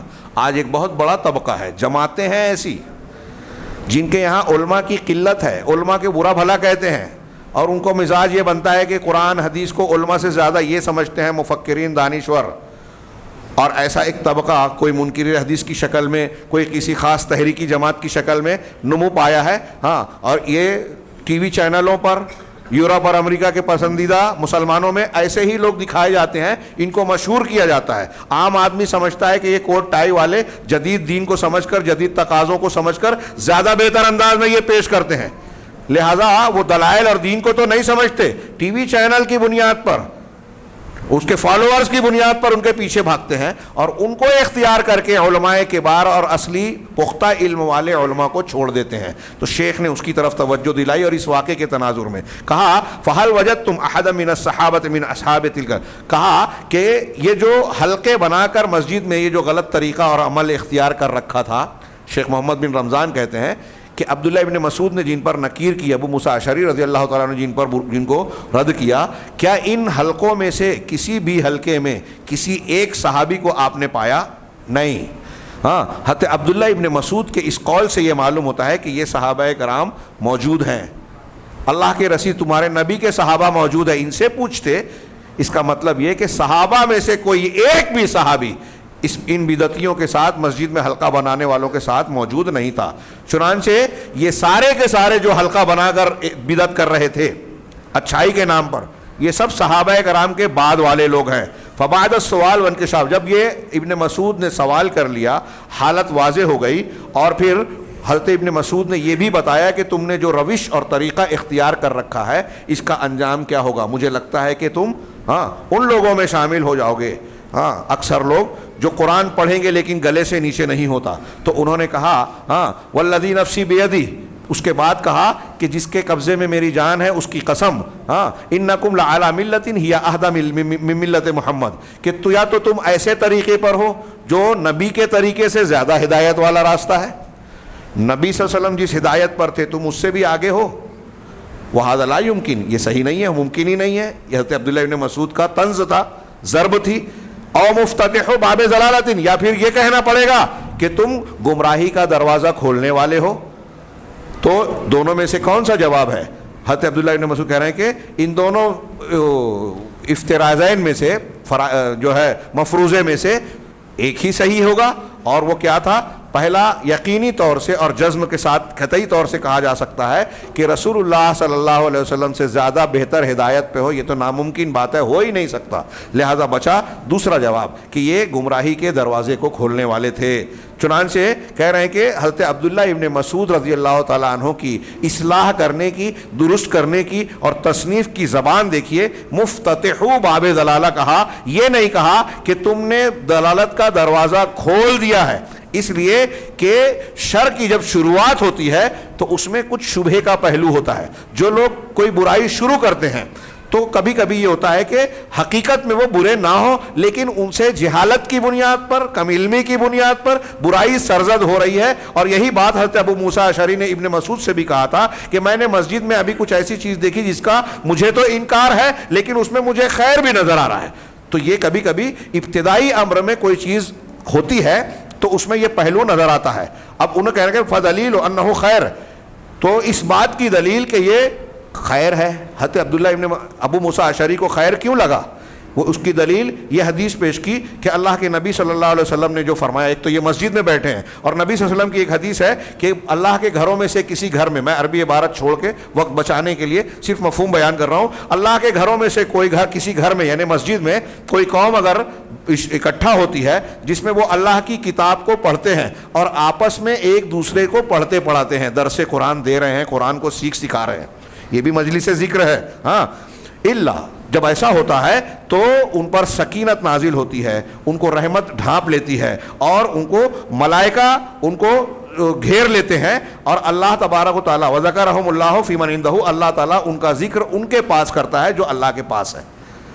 جب اکٹھا ہو کر قرآن کو پڑھتے پڑھاتے ہیں تو ایسے حلقوں کے لیے یہ فضیلت بیان کی کہ ملائکہ رحمت ان کو گھیر لیتی ہے، اللہ تعالیٰ ان کا ذکر کرتا ہے۔ کہہ رہے ہیں فانظر، تو اب اس عظیم الشان فضل، اس جلیل القدر عمل کو دیکھیے کہ ان پر سکینت نازل ہوتی ہے، رحمت گھیر لیتی ہے، فرشتے ڈھانک لیتے ہیں، اللہ ذکر کرتا ہے، لیکن یہ کب ہوتا ہے؟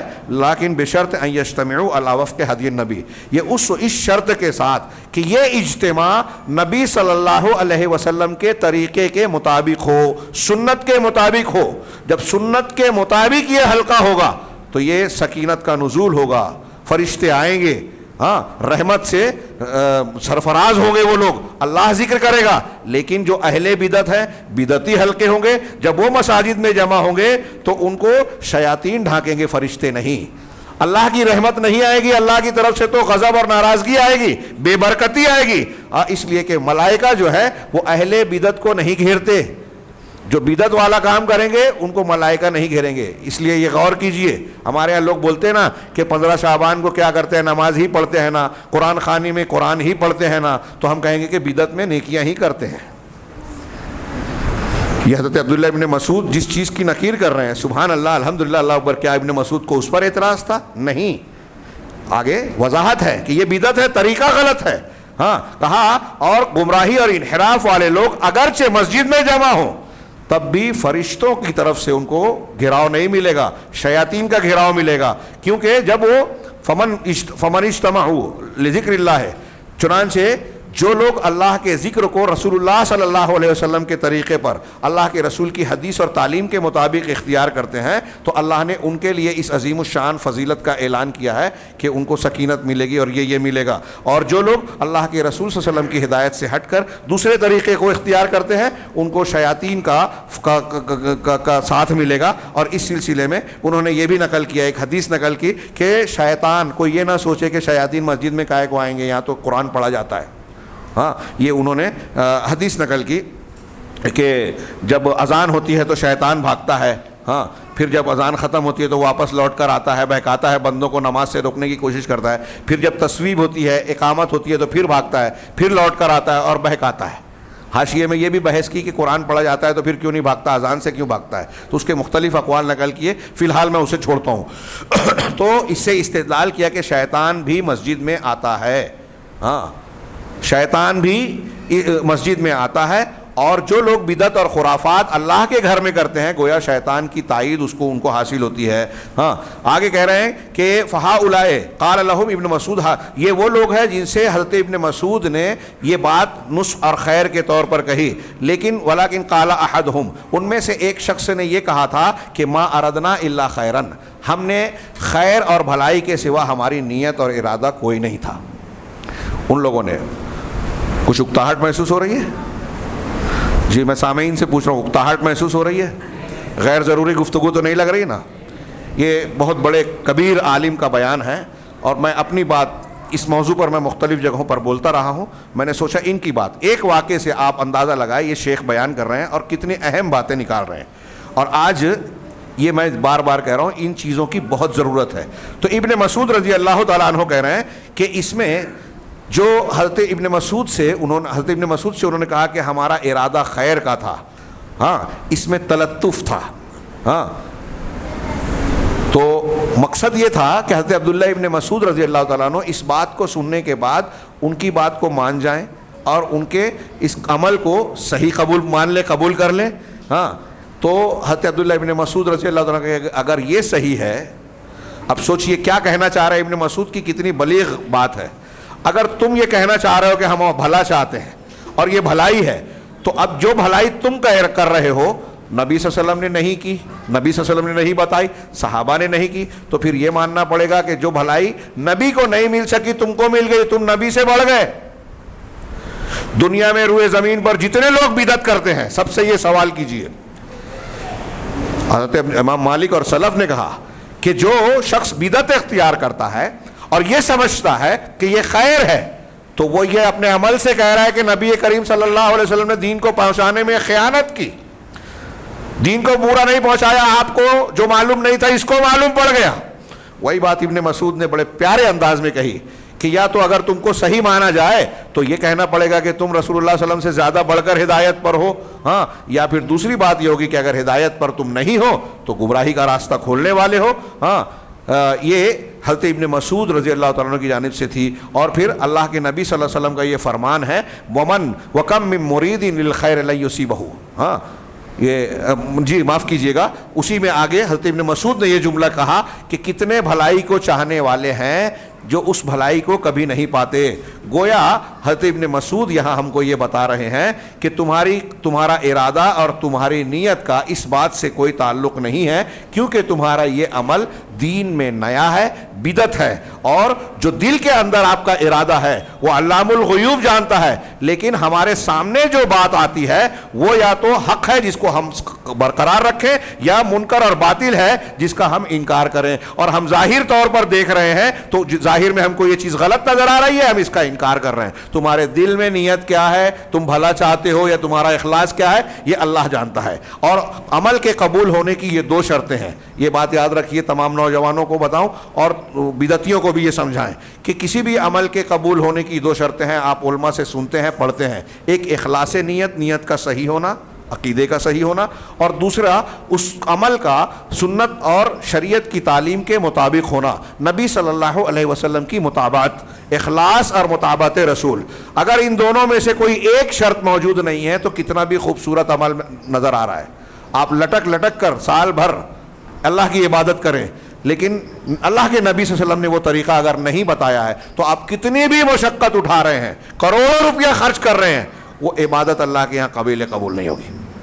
وہی ابن مسعود اسی کی طرف اشارہ کر رہے ہیں کہ بھلائی چاہنے والے بہت سے ایسے ہیں جو بھلائی آپ چاہ رہے ہیں لیکن طریقہ آپ نے نبی کا اختیار نہیں کیا، تو متابعت ضروری ہے اللہ کے یہاں کسی بات کو قبول ہونے کے لیے۔ آگے شیخ نے بہت پیاری بات کہی جو میں نے آپ لوگوں سے ابھی کہی تھی کہ حضرت عبداللہ ابن مسعود رضی اللہ تعالیٰ عنہ نے ان کے دل کی بات کے متعلق جو ہے گفتگو نہیں کی، لیکن ان کے ظاہری عمل پر انکار کیا جو ظاہر میں تھا، اور یہ کہا کہ کتنے بھلائی چاہنے والے ایسے ہیں جن کو بھلائی مل نہیں پاتی، وہ بھلائی حاصل نہیں ہوتی۔ جب ان سے دیکھا کہ وہ حجت اور دلیل کے مقابلے میں شبہ پیش کر رہے ہیں، غور سے سنیے یہ شیخ کا جملہ، جب حضرت عبداللہ ابن مسعود نے کہا کہ نے حجت پیش کی کہ یہ نبی کا طریقہ صحابہ کا طریقہ نہیں ہے، تو جب انہوں نے حجت کے مقابلے میں اپنا شبہ پیش کیا کہ ہم تو بھلائی کام کر رہے ہیں، تو ان کے اوپر کھڑے ہوئے اور ان کے خلاف اپنے اس جواب کے ذریعے سے عبداللہ ابن مسعود رضی اللہ تعالیٰ عنہ نے حجت قائم کی، جسے علماء اسلام نے ہر زمانے میں دنیا کے تمام بدعتیوں کے خلاف حجت بنائی۔ ابن مسعود نے جو بات کہی کہ اگر تم صحیح ہو تو تم نبی صلی اللہ علیہ وسلم سے زیادہ ہدایت والے ہو، جو آپ کو نہیں پتا تم کو پتا ہے۔ اس جواب کو بعد کے تمام علماء نے، دنیا میں جتنے بھی بدعتی ہیں ان کے خلاف عبداللہ ابن مسعود کے اس جواب کو الگ الگ پیرائے میں رد کرنے کے لیے استعمال کیا، وہ خوارج ہوں، روافظ ہوں، مرجیہ ہوں، اشاعرہ ہوں، معتزلہ ہوں، ماتریدیہ ہوں، اور تمام گمراہی کو ماننے پر چلنے والے فرقے، یہاں تک کہ آج شیخ کا جملہ ہے حتی الجماعات المعاصرہ من التبلیغ والاخوان وغیرہ، تبلیغی جماعت ہو، اخوانی ہو، یا ان کے علاوہ جتنے بھی جماعتیں ہوں، سب کا رد کرنے کے لیے علماء حضرت ابن مسعود کا یہ قول علماء نے استعمال کیا کہ تم اگر کوئی ایسا عمل کر رہے ہو جو نبی نے نہیں کیا تو اس کا مطلب یہ کہ تم یا تو نبی سے زیادہ آگے بڑھے ہوئے ہو، اور اگر ایسا نہیں ہے تو اس کا مطلب تم گمراہ ہو، تمہارا عمل کتنا بھی اچھا نظر آ رہا ہو، تمہاری نیت کتنی بھی اچھی ہو، جو اللہ جانتا ہے۔ فَكُلُّ مَنْ أَرَادَ، تو اب یہ کہہ رہے ہیں کہ ہر وہ شخص جو یہ چاہتا ہے کہ اپنے فعل کو صحیح قرار دینے کے لیے فعل یقول کہے ارید وجہ اللہ، کہ میں اللہ کی وجہ، اس کی خوشنودی چاہتا ہوں، تو اس سے کہا جائے گا کہ کیا یہ جو تم عمل کر رہے ہو جس سے تمہارا مقصد اللہ کو خوش کرنا ہے، کیا تمہارا یہ طریقہ رسول اللہ صلی اللہ علیہ وسلم کی سنت کے مطابق ہے؟ ہاں، متا جئت بامرک، تم یہ جو کام کر رہے ہو یہ کہاں سے لائے، کب سے لائے؟ ہاں، تو فتجد من یقول لگا، تو آپ دیکھیں گے کہ کچھ لوگ جو عمل کر رہے ہیں آج دین کے نام پہ، وہ آپ کو جواب دیں گے کہ یہ جو جماعت میں نے اختیار کی ہے اس کا یہ جو طریقہ ہے، ہاں، یہ 70 سال پہلے کا ہے، دوسرا کہے گا کہ یہ 80 سال پہلے آیا ہے۔ ہاں، ظاہر سی بات ہے کہ جو 70 سال سے اور 80 سال سے جو عمل ہو رہا ہے، آج ہمارے یہاں کتنے عمل ہو رہے ہیں، نماز سے پہلے، نماز کے بعد، فجر کے بعد جو ہے چیخ چیخ کر جو نعت پڑھی جاتی ہے، ذکر و اذکار کیا جاتا ہے، درود پڑھا جاتا ہے، سب سنت کے خلاف۔ ان کو بتائیں تو جھگڑا ہو، محبت رسول کے دعوے دار، لیکن رسول کی ہر بات کی مخالفت، دشمنی۔ ہاں، تو یہ کہا یہ جو عمل یہ کب سے شروع ہو رہا ہے؟ قبر پر تیز سے جو قرآن پڑھا جاتا ہے کب سے شروع ہوا؟ اذان کب سے دی جا رہی ہے؟ یہاں ہمارے ایسے بزرگ موجود ہیں جو شاید سن بتا دیں میں کہ ہم بچپن میں ہم نے دیکھا کہ یہ سب نہیں تھا، اور یہ صحیح ہے۔ یہ جو اذان سے پہلے، اذان کے بعد جو آج کل خرافات چل رہی ہے کہ ہم سنت پر عمل نہ کرتے ہوئے قرآن بھی نہیں پڑھیں گے، نہ کسی کو پڑھنے دیں گے، ہاں کوئی مریض ہو بیمار ہو تو اس کو ڈسٹرب کریں گے, تکلیف دیں گے, سنت کے خلاف. ہاں رسول کی محبت میں نعت گوئی حمد اور اس میں شرکیہ اور بدعتی کلام, یہ کب سے شروع ہوا؟ وہی شیخ کہہ رہے ہیں کہ حضرت ابن مسعود کے اس جواب کی روشنی میں آپ بدعتیوں سے سوال کیجئے جو بدعت کر رہا ہے اور کہہ رہا ہے کہ ہم اچھا کام کر رہے ہیں, تو اسے پوچھئے کب سے کر رہے ہو تم؟ تو کوئی کہے گا 70 سال سے ہی چل رہا ہے, 80 سال سے چل رہا ہے, 4 صدی ہجری سے چل رہا ہے, 5ویں صدی سے. عید میلاد کب سے منایا جا رہا ہے؟ 5ویں صدی سے. فلاں بدعت کب سے ہے؟ 6ٹھی صدی سے. تو حضرت عبداللہ ابن مسعود کا یہ جواب اس پہ فٹ کیجئے کہ جب 6ٹھی صدی سے 70 سال 80 سال پہلے آپ نے شروع کیا, اس کا مطلب نبی کو یہ معلوم نہیں تھا تو تم نبی سے زیادہ آگے بڑھ گئے. وہی شیخ کہہ رہے ہیں کہ وَكُلُّهَا مُحْدَثَاتٌ, یہ ساری کے ساری چیزیں نو ایجاد ہیں, اس لیے کہ ہمارے اسلام میں کوئی چیز جدید نہیں ہے. نہ اس میں نماز نہیں ہے, نہ وضو نیا ہے, نہ حج نیا ہے, نہ دعوت نہیں ہے. جو کچھ ہے سب 1400 سال پرانا قرآن اور جناب محمد رسول اللہ صلی اللہ علیہ وسلم کی لائی ہوئی چیز ہے. فمن سار علی منہاج النبوہ فہذا متبع, تو جو منہاج نبوت پر منہج نبی پر چلے گا وہ متبع ہے, وہ صحیح راستے پر چلنے والا شخص ہے, کامیابی اور صراط مستقیم کو اختیار کرنے والا ہے. اور جو شخص اس راستے کی مخالفت کرے گا, دوسرے راستے پر چلے گا, وہ بدعتی ہے. کائن من کان, وہ چاہے جو شخص ہو, فی ای عصر من العصور, کسی بھی زمانے کا شخص ہو. وہ ٹی وی چینل پہ آتا ہو, اس کی روز 100 کتابیں چھپتی ہو, روز 1000 مرتبہ اس کو جو ہے یوٹیوب پر اور فلاں پہ دیکھا جاتا ہو, لاکھوں اس کے لائک کرنے والے ہو, وہ کیسا بھی ہو, اگر نبی کے طریقے کے خلاف ہے تو وہ بدعتی ہے. یہ ہمارے یہاں معیار نہیں ہے, نوجوان دماغ میں رکھ لیں. کسی کو لائک کیا لاکھ لوگوں نے, کسی کے جلسے میں 2 لاکھ لوگ اکٹھا ہو گئے تو بہت بڑا عالم ہو گیا. جی نہیں, صحیح اور حق وہ ہے جو سنت کا متبع ہے, جس کے پاس دلیل ہے, جو حق پر ہے. اسی لیے ابن مسعود رضی اللہ تعالیٰ نے ان سے کہا کہ بہت سارے بھلا چاہنے والے ایسے ہیں جن کو بھلائی ملتی ہی نہیں ہے. پھر اس کے بعد فوراً حضرت ابن مسعود نے ان سے کہا کہ اللہ کے رسول صلی اللہ علیہ وسلم نے ہم سے فرمایا کہ ایک قوم ایسی آئے گی کہ قرآن پڑھے گی لیکن ان کے گلے سے نیچے نہیں اترے گی, اور اللہ کی قسم مجھے لگتا ہے کہ تم میں سے زیادہ تر لوگ انہی میں شامل ہو گئے. ہاں تو پھر آپ کہہ رہے ہیں کہ دیکھو حضرت ابن مسعود رضی اللہ تعالیٰ عنہ نے کس طریقے سے ان پر حجت قائم کی, ان سے مناقشہ اور گفتگو کی, اور پھر ان کے شبہ کا وَاعْتَرَضُوا بِالشُّبْهَةِ, انہوں نے جب شبہ کے ساتھ اعتراض کیا, انہوں نے کہا کہ ہم تو بھلا چاہتے ہیں, تو اور پھر اپنی بدعت کو پیش کیا, تو ان پر حضرت عبداللہ ابن مسعود نے ان کی اس بات کے بعد, سب کچھ بیان کرنے کے بعد, جب انہوں نے کہا کہ ہم لوگ بھلا چاہتے ہیں, تو ان کے تعلق سے کیا فیصلہ سنایا ابن مسعود نے کہ وَأَيْمُ اللَّهِ, کہ اللہ کی قسم مجھے لگتا ہے کہ زیادہ تر تم میں کے وہی لوگ رہیں گے, تم میں کے زیادہ تر لوگ ان لوگوں میں شامل ہو جاؤ گے. وَهَذَا الْحُكْمُ, یہ حضرت ابن مسعود نے یہ جو فیصلہ سنایا, یہ اپنے اندازے سے بلا دلیل اور ہوائی دعویٰ کرتے ہوئے نہیں اختیار کیا, بلکہ یہ نتیجہ حضرت ابن مسعود نے کچھ مقدمات اور درجات کے بعد اختیار کیا. ان سے بات چیت کی, مناقشہ کیا, سوال جواب ہوا, ایک طریقے سے مناظرہ ہوا, اور ان سے عناد اور مقابرہ کو جب دیکھا کہ ان کی جانب سے ہر دھرمی کا مظاہرہ ہو رہا ہے, تو ان کو یہ بات بیان کی حضرت عبداللہ ابن مسعود نے کہ اگر تم نے اپنی یہ روش اختیار کر رکھی, چھوڑی نہیں, تو نتیجہ تمہارا یہ ہو سکتا ہے. گویا یہاں بھی ابن مسعود ان کو ڈرا رہے ہیں, سمجھا رہے ہیں, ان کے ساتھ بھلا چاہ رہے ہیں. وَأَيْمُ اللَّهِ لَا أَدْرِي لَعَلَّ أَكْثَرَكُم مِّنْهُمْ, حضرت عمرو بن سلمہ اس کے بعد کہتے ہیں کہ ہم نے دیکھا کہ نہروان کے دن اکثر خوارج کے ساتھ ان حلقے کے موجود اکثر لوگ جو ہے ہمارے ساتھ جنگ کر رہے تھے, لڑائیاں کر رہے تھے. ہاں کہہ رہے ہیں کہ یعنی یہ عام حلقے ایسے تھے جو حضرت ابن مسعود رضی اللہ تعالیٰ عنہ نے جن پر نکیر کی اور مسجد سے بعد میں نکالا تھا, یہ اصحاب نبی سے قتال کرنے والے بن گئے. فَدَلَّ ذَلِكَ, یہ حاصل اس پوری تفصیل کا انہوں نے کہا کہ یہ اس بات کی دلیل ہے کہ انہوں نے علماء کی بات کو قبول نہیں کیا. انہوں نے کس کی بات کو نہیں مانا؟ علماء کی. اور ان علماء میں حضرت عبداللہ ابن مسعود بھی تھے. علماء کی بات کو قبول نہ کر کے اچھی نیت اور اچھا ارادہ رکھنے کے باوجود گمراہی کا شکار ہو گئے. یہاں ایک اور عنوان ہے, اسباب و احتواء ہؤلاء لبعض ابنائنا مستفادۃ من القصہ.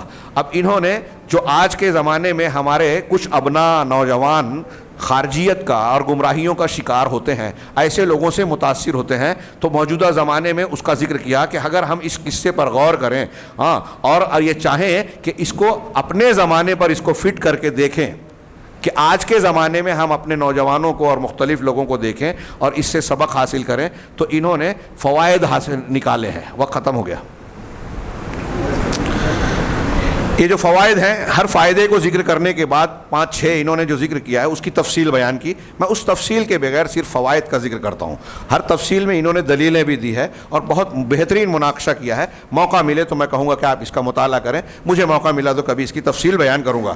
یہ پہلا فائدہ کہ ہم پاتے ہیں اس واقعے میں کہ جس نتیجے پر اور گمراہی پر یہ لوگ پہنچے، یہ مسجد میں ذکر کے حلقے لگا کر جو انہوں نے عمل کیا اور پورے قصے میں سمجھ میں آیا، بعد میں خوارج کا ساتھ اختیار کیا، تو جس انجام تک یہ پہنچے یہ علم کی مجالس کو چھوڑ دینے کی وجہ سے اور اپنی مجالس کو خاص کر لینے کی وجہ سے انہوں نے یہ برا دن دیکھا.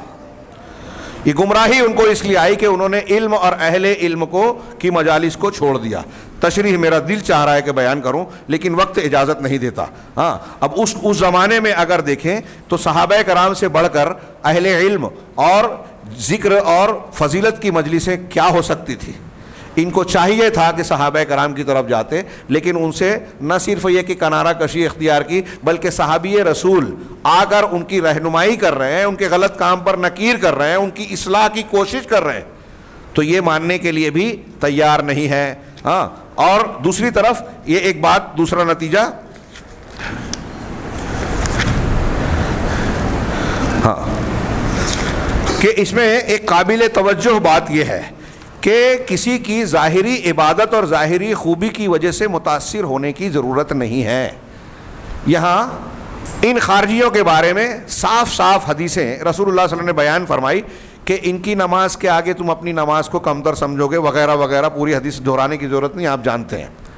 تو تھوڑی دیر کے لیے سوچئے. میں نے ابھی مالیگاؤں میں تقریر کرتے ہوئے، بیجاپور میں تقریر کرتے ہوئے عوام سے سوال کیا کہ اگر آج ہمارے سامنے کسی ایسے آدمی کو ہم ہمارے نوجوان دیکھیں جو بڑی محنت سے نماز پڑھتا ہے، قرآن خوب پڑھتا ہے، ہم دیکھ کے سمجھ جاتے ہیں کہ بھائی یہ جو قرآن پڑھ رہا ہے اس کے مقابلے میں ہم تو کچھ بھی تلاوت نہیں کرتے. یہ جتنی نوافل اور نماز کا اہتمام کرتا ہے، مسجد کو پکڑ کر رکھا ہے، ہم تو اس کے مقابلے میں کچھ بھی نہیں کر پاتے. یہ تو فرض روزوں کے ساتھ ساتھ بہت سارے نفل روزے رکھتا ہے، ہمارے روزے اس کے مقابلے میں بہت کم ہیں. اگر ایسا کوئی شخص ہم کو نظر آ جائے تو ہم اس کے بارے میں کیا رائے قائم کریں گے؟ جی، ہم اس کے بارے میں کیا کہیں گے؟ اور آج کا مزاج جو لائک کرنے والا سوشل میڈیا پہ اور اس پہ چلتا ہے، اس میں لوگ کیا کریں گے ہمارے نوجوان؟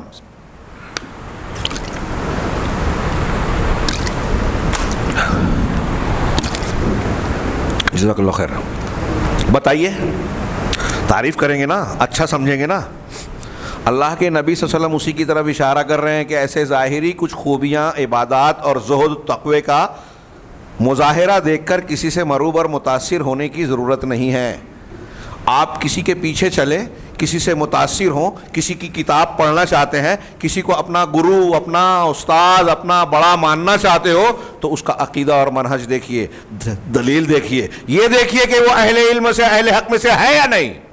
میں پھر سے وہ جملہ دوہراؤں کہ آج ہمارے ہاں معیار کیا ہے کہ اتنے لائک کرنے والے، اتنے پسند کرنے والے، اتنے تقریر سننے والے، فلاں مشہور آدمی فلاں ٹی وی چینل پر آتا ہے تو ہمارا نوجوان متاثر ہو جاتا ہے. متاثر اس سے ہونے، جو اہل حق ہوگا وہ ظاہری چمک دمک سے کبھی متاثر اور مرعوب نہیں ہوگا. اور آج اگر آپ یہود، نصارہ اور مخالفین اسلام کے طریقوں کو دیکھیں تو ہمارے نوجوانوں کو شکار بنانے کے لیے ظاہری چمک دمک کو جو ہے جال بناتے ہیں. فلم ایکٹر، کرکٹر، فلاں ڈھیما، سلوگن، کھانے پینے کی چیزیں، لباس. ہمارے بچے جو پہنتے ہیں ٹی شرٹ وغیرہ جس پر یہود و نصارہ کے سلوگن لکھے ہوئے ہیں، ان کو پتہ نہیں ہے، پہن رہے ہیں.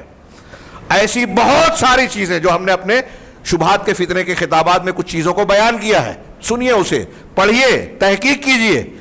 تو ظاہری زہد و تقوی کو دیکھ کر دھوکہ کھانے کی ضرورت نہیں. اصل اعتماد کس پہ کرنا چاہیے کہ عقیدہ صحیح سلامت ہو، منہج درست ہو. ہاں، زیادہ عبادت کرنے سے نہیں. انہوں نے اس بات کی وضاحت کرتے ہوئے ایک مثال دی کہ منصور خلیفہ جو گزرا تھا وہ عمرو بن عبید سے اس کے زہد و تقوی کو دیکھ کر بڑا متاثر ہو گیا تھا.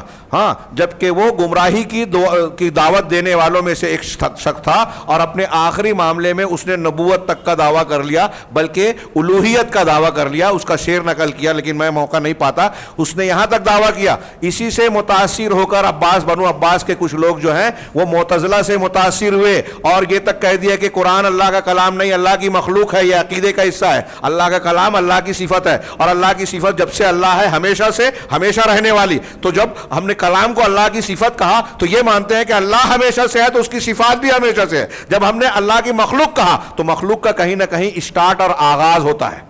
ہاں آپ اور ہم مخلوق ہیں. آدم علیہ السلام کے پہلے انسان نہیں ہے، تو آدم علیہ السلام سے انسان کا آغاز ہے. ہم جب پیدا ہوئے ہمارا آغاز ہے، اس لیے کہ ہم مخلوق ہیں. جو بھی مخلوق ہے اس کا اسٹارٹ ہے. اللہ کی صفات اللہ ہمیشہ سے ہے، اس کا کوئی آغاز نہیں ہے. ہاں وہ الاول ہے. انت الاول فلیس قبلک شیء. بات پھر پھیل رہی ہے، میں پھر واپس آتا ہوں. ہاں اللہ ہمیشہ سے ہے تو اس کی صفات بھی ہمیشہ سے ہے. لیکن یہ گمراہی ان لوگوں کے جو معتزلہ کی تھی اس کو اختیار کیا بنو عباس کے ان کچھ خلفاء نے، جن کے خلاف امام احمد بن حنبل نے جب آواز اٹھائی گرفتار کیا گیا، کوڑے مارے گئے اور بعد میں اسی میں ان کی وفات بھی ہوئی کئی دنوں بعد. اور کیا کیا معاملہ ہوا، کیسے فتنے آئے، غور کیجئے. تو جو خلیفہ اور یہ لوگ متاثر ہوئے تھے، کیوں ہوئے تھے؟ یہ عمرو بن عبید کی عبادت، ریاضت، زہد و تقوی دیکھ کر بہت متاثر ہو گئے تھے. ہاں تو کہا لوگ جو ہے ظاہری چیزوں سے متاثر ہو جاتے ہیں، جبکہ اصل عبرت کا اعتبار اور دیکھنا چاہیے کہ عقیدہ صحیح سالم ہے یا نہیں. شیخ محمد بن رمضان حاجری کی یہ بات آپ کہیں لکھ لیں نوجوان، کہ ظاہری چیزوں سے متاثر اور مروب ہونے کی ضرورت نہیں ہے. یہ دیکھیے کوئی عالم ہو، داعی ہو، اگر آپ اس کے پیچھے چلنا چاہتے ہیں تو یہ دیکھیے کہ وہ صاحب منہج قویم ہے یا نہیں، صحیح منہج والا ہے یا نہیں. اور چاہے ان مظاہر میں کتنی بھی کھوکھلی عبادتیں اور دکھاوے موجود ہوں، جب تک کہ وہ استقامت اور توحید و سنت پر قائم نہیں ہے اس کا کوئی اعتبار نہیں. آج ہمارے گرد و پیش میں کتنے صوفیہ ہیں. ہمارے یہاں جاہل لوگ سمجھتے ہیں کہ وہ عبادت، ریاضت اور تزکیہ نفس کی تعلیم دیتے ہیں، جبکہ ان کے یہاں شرک ہے، بدعت ہے. وحدت الوجود کا ایسا شرک ہے جو دنیا کے تمام کفر اور شرک میں سب سے بڑا شرک ہے. دوسری چیز جو ہم اس حادثے سے مستفید کرتے ہیں، میں بات کو سمیٹ رہا ہوں، کہ ان صاحب الباطل عنده شبہۃ من حق، کہ جتنے بھی باطل پرست ہیں، جتنے بھی گمراہی کے اور بدعت کے اندر ملوث لوگ ہیں، جو حق سے ہٹے ہوئے ہیں، ان کے پاس حق کے کچھ شبہات پائے جاتے ہیں. آپ اگر کسی منکر حدیث سے بات کریں، کسی تحریکی سے بات کریں، کسی صوفی سے بات کریں، کسی رافضی، خارجی اور کسی بھی گمراہ فرقے سے بات کریں، تو اس کے پاس اپنے آپ کو صحیح بتانے کے لیے کچھ ایسی باتیں ہوگی جو وہ سمجھے گا کہ دلیل ہے، جبکہ وہ دلیل نہیں ہے، مغالطہ ہے، شبہ ہے. تو انہوں نے بھی کچھ چیزیں پیش کی. تو فَهَؤُلَاءِ الْقَوْمُ قَدِ اسْتَنَدُوا عَلَىٰ دَلِيلٍ لَٰكِن مَعَ صِحَّتِهِ لَمْ يَصِحْ. ان لوگوں نے دلیل تو دی. ہاں یہاں انہوں نے ایک بہت اچھا نقطہ پہچانا، پیش کیا اور ہم کو اور آپ کو متنبہ کیا کہ ضروری نہیں ہے کہ اگر کوئی شخص قرآن حدیث سے کوئی بات پیش کر رہا ہے تو قرآن کی اور صحیح حدیث کی بات، دلیل تو صحیح ہے، لیکن یہ ضروری نہیں ہے کہ اس کا استدلال بھی صحیح ہے. وہ جو پیش کر رہا ہے وہ صحیح ہے، لیکن جو معنی نکال رہا ہے وہ صحیح نہیں ہے. ہمارے یہاں لوگ کہتے ہیں تفہیم القرآن پڑھو، فلاں پڑھو، تو اس سے مقصود معلوم ہوتا ہے کہ وہ قرآن کی تفسیر نہیں پڑھانا چاہتے، قرآن نہیں سمجھانا چاہتے. وہ جو مفسر ہیں ان کی فکر کو پڑھانا چاہتا ہے ان کی تفسیر کے نام پر. اظہار یہ ہے کہ ہم قرآن کو پڑھا رہے ہیں، لیکن حقیقت میں وہ سمجھانا چاہتے ہیں اس مفسر کی یا اس شارح کی بات کو. تو کہہ رہے ہیں کہ آج کے زمانے میں وَأَضْرِبُ مِثَالًا مُعَاصِرًا، آج کے زمانے کی میں کچھ مثال بیان کرتا ہوں. اس سلسلے میں انہوں نے یہ مثال دی کہ ہمارے یہاں تحریکی حضرات نے اللہ کے نبی صلی اللہ علیہ وسلم کی دعوت کے مقابلے میں جب اللہ کے نبی صلی اللہ علیہ وسلم نے مکہ والوں کے سامنے دعوت پیش کی تو ابو لہب نے مخالفت کی، تو اس کو دلیل بنا کر یہ کہتے ہیں کہ دیکھو اس سے جلوس، مظاہرے، احتجاج، بند ہڑتال کی دلیل ملتی ہے. اس کا انہوں نے رد کیا کہ نبی کریم صلی اللہ علیہ وسلم اکیلے تھے، کوئی جلوس نہیں نکالا، مظاہرہ نہیں کیا. اور پھر ابو لہب نے جب کہا تبا لکا الہذا جماعتنا، تو اس کے جواب میں اللہ تعالیٰ نے اتار دیا تبت یدا ابی لہب وتب ما اغنی عنہ مالہ وما کسب. کہہ رہے ہیں یہ اگر اس معنی کو نکال رہے ہیں آج کے زمانے کے لوگ، تو آپ اور ہم یہ سوال کریں کہ آج آپ قرآن حدیث کی یہ جو اس قسم کی تشریح کر رہے ہیں یورپ اور امریکہ کے فلسفے کی، جمہوریت کے فلسفے کی روشنی میں، تو اس کا مطلب یہ کہ قرآن اور حدیث جب سے نازل ہوئے تھے 1400 سال سے ان کے معنی کو لوگوں نے سمجھا نہیں، اور آپ آ کر اتنے قابل بن گئے کہ آج جو ہے آپ اس کے معنی اور مفہوم کو صحیح انداز میں بیان کر رہے ہو۔ اس کی اور بھی کچھ تفصیلات پیش کرتے ہوئے اللہ کے رسول صلی اللہ علیہ وسلم نے ایک حدیث پیش کی حضرت حذیفہ کی کہ جب فتنے پیدا ہوں گے تو ان سے کہا تھا کہ تو ایسی صورت میں تم مسلمانوں کی جماعت کو، جماعت المسلمین اور ان کے امام کو اختیار کرنا۔ یہاں اللہ کے رسول صلی اللہ علیہ وسلم کے اس قول کو پیش کرتے ہوئے کہا کہ نبی صلی اللہ علیہ وسلم نے کیا کہا، جب فتنے ہوں، بہت سارے بدعتی ہوں، الگ الگ فرقے ہوں، تو تم مسلمانوں کی جماعت کو، اور مسلمانوں کی جماعت کون سی ہے؟ جو قرآن حدیث کو ماننے والی جماعت ہے، اگر وہ ایک بھی ہے تو وہ اکیلا جماعت ہے، وہ مسلمانوں کی شیخ نے کہا کہ یہاں دیکھیے اللہ کے رسول نے جماعت کہا، جماعت نہیں کہا، کئی جماعتیں نہیں کہا، ایک جماعت۔ اب ہمارے یہاں کہتے ہیں کہ سب اچھے ہیں، سب سچے ہیں، راستے الگ الگ ہیں، منزل سب کی ایک ہے، دھوکہ ہے، غلط ہے، جھوٹ ہے، بہت بڑا فریب ہے۔ چنانچہ ہم اہل سنت والجماعت ہیں، اہل سنت والجماعت ہیں، اہل سنت والجماعات نہیں ہے، جمع والا صیغہ نہیں ہے۔ تیسری بات جو اس قصے سے ہمیں معلوم ہوتی ہے کہ حق کے مخالف، خاص طور سے یہ خوارج جیسے لوگ جو ہیں وہ اصحاب جدل اور اصحاب معارضہ ہوتے ہیں، نصوص کے مقابلے میں جدل اور بحث کرتے ہیں، ہماری عقل میں نہیں آتی، سمجھ میں نہیں آتا، اور پھر حدیث کو اپنے طور پر سمجھنے اور توڑنے مروڑنے کی کوشش کرتے ہیں، اور اللہ کے رسول صلی اللہ علیہ وسلم کی جو احادیث ہیں، صحابہ کرام اور علماء کرام جو بیان کرتے ہیں، اس کے بارے میں یہ لوگ چوں چرا اور مختلف قسم کی باتیں کرتے ہیں۔ اس سلسلے میں دیکھیے کہ وہ کہتے ہیں کہ ہم خیر چاہتے ہیں اور دین کی نصرت کرنا چاہتے ہیں، یہ ان کا بیان تھا، میں بیچ سے پڑھ رہا ہوں، ہاں، اور نقول لہم، ہم ان سے کہیں گے کہ تم دین کو ہدم کر رہے ہو، ہاں، اور دین کی مخالفت کر کے دین کی تعلیمات کو چھوڑ رہے ہو کافروں کے مقابلے میں، تم جراتم الکافرین علی بلاد الاسلام، تم نے اسلام کے اسلامی ممالک پر کافروں کو جو ہے چھوڑ رکھا ہے، یہاں تک کہ مسلمانوں کی حرمت کو، ان کی جانوں، ان کے مال، ان کے اہل و عیال کو حلال بنا دیا، ان کے اقتصادیات کو جو ہے تباہ کر دیا، مسلمانوں کی بھلائیوں کو تباہ کر رہے ہو، انتم السبب فی ھذا، تم ہی اس کے سبب ہو، تو فالخوارج موجود فی عصرنا۔ شیخ نے آگے کہا، یہ ایک پیراگراف کے لیے میں یہ بات دہرا رہا ہوں کہ ہمارے زمانے میں خوارج موجود ہیں، ان کے کچھ اشارے ہیں، ان کے بہت سارے نام ہیں، لا کثرہم اللہ ان کو زیادہ نہ کرے، منہا ان میں سے، یہ شیخ کا کھلا کھلا بیان ملاحظہ فرمائے کہ آج کے زمانے کے جو خوارج ہیں ان میں سے جماعت الاخوان المسلمین، اخوان المسلمین کی جماعت ہے، ان میں اسامہ بن لادن بھی ہے جو گمراہی کی طرف بلانے والا ہے، جو یہ کہتا ہے اب علیکم بآبار النفط فی المملکۃ العربیۃ السعودیہ، اس کا یہ جملہ تھا، اپنے تنظیم والوں کو وہ کہتا تھا کہ سعودی مملکت العربیہ سعودیہ میں جو تیل کے، پیٹرول کے کنویں ہیں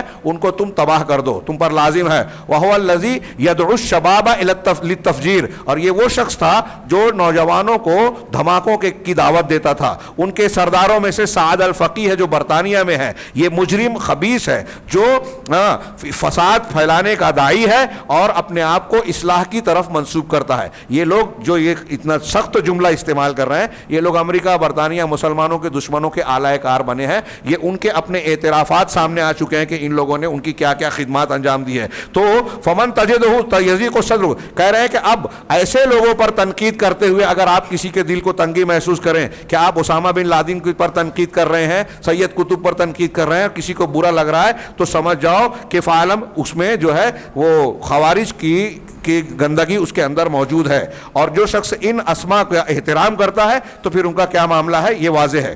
ہاں، اور بھی کچھ تفصیلات ہیں، یہاں اہل تصوف کا ذکر کیا، یہ سلفیوں کے بارے میں مخاطب کر کے عالم اسلام میں کہتے تھے، کہہ رہے تم سب کو صوفیوں کو چھوڑ کے ہمارے پیچھے پڑے ہو، فلاں کو چھوڑ کے ہمارے پیچھے پڑے ہو، اور پھر انہوں نے کہا کہ صوفیوں اور روافظ کی گود میں خود جا کر بیٹھ گئے اور اب ان کے ساتھ مل کر سلفیوں کی مخالفت کرتے ہیں۔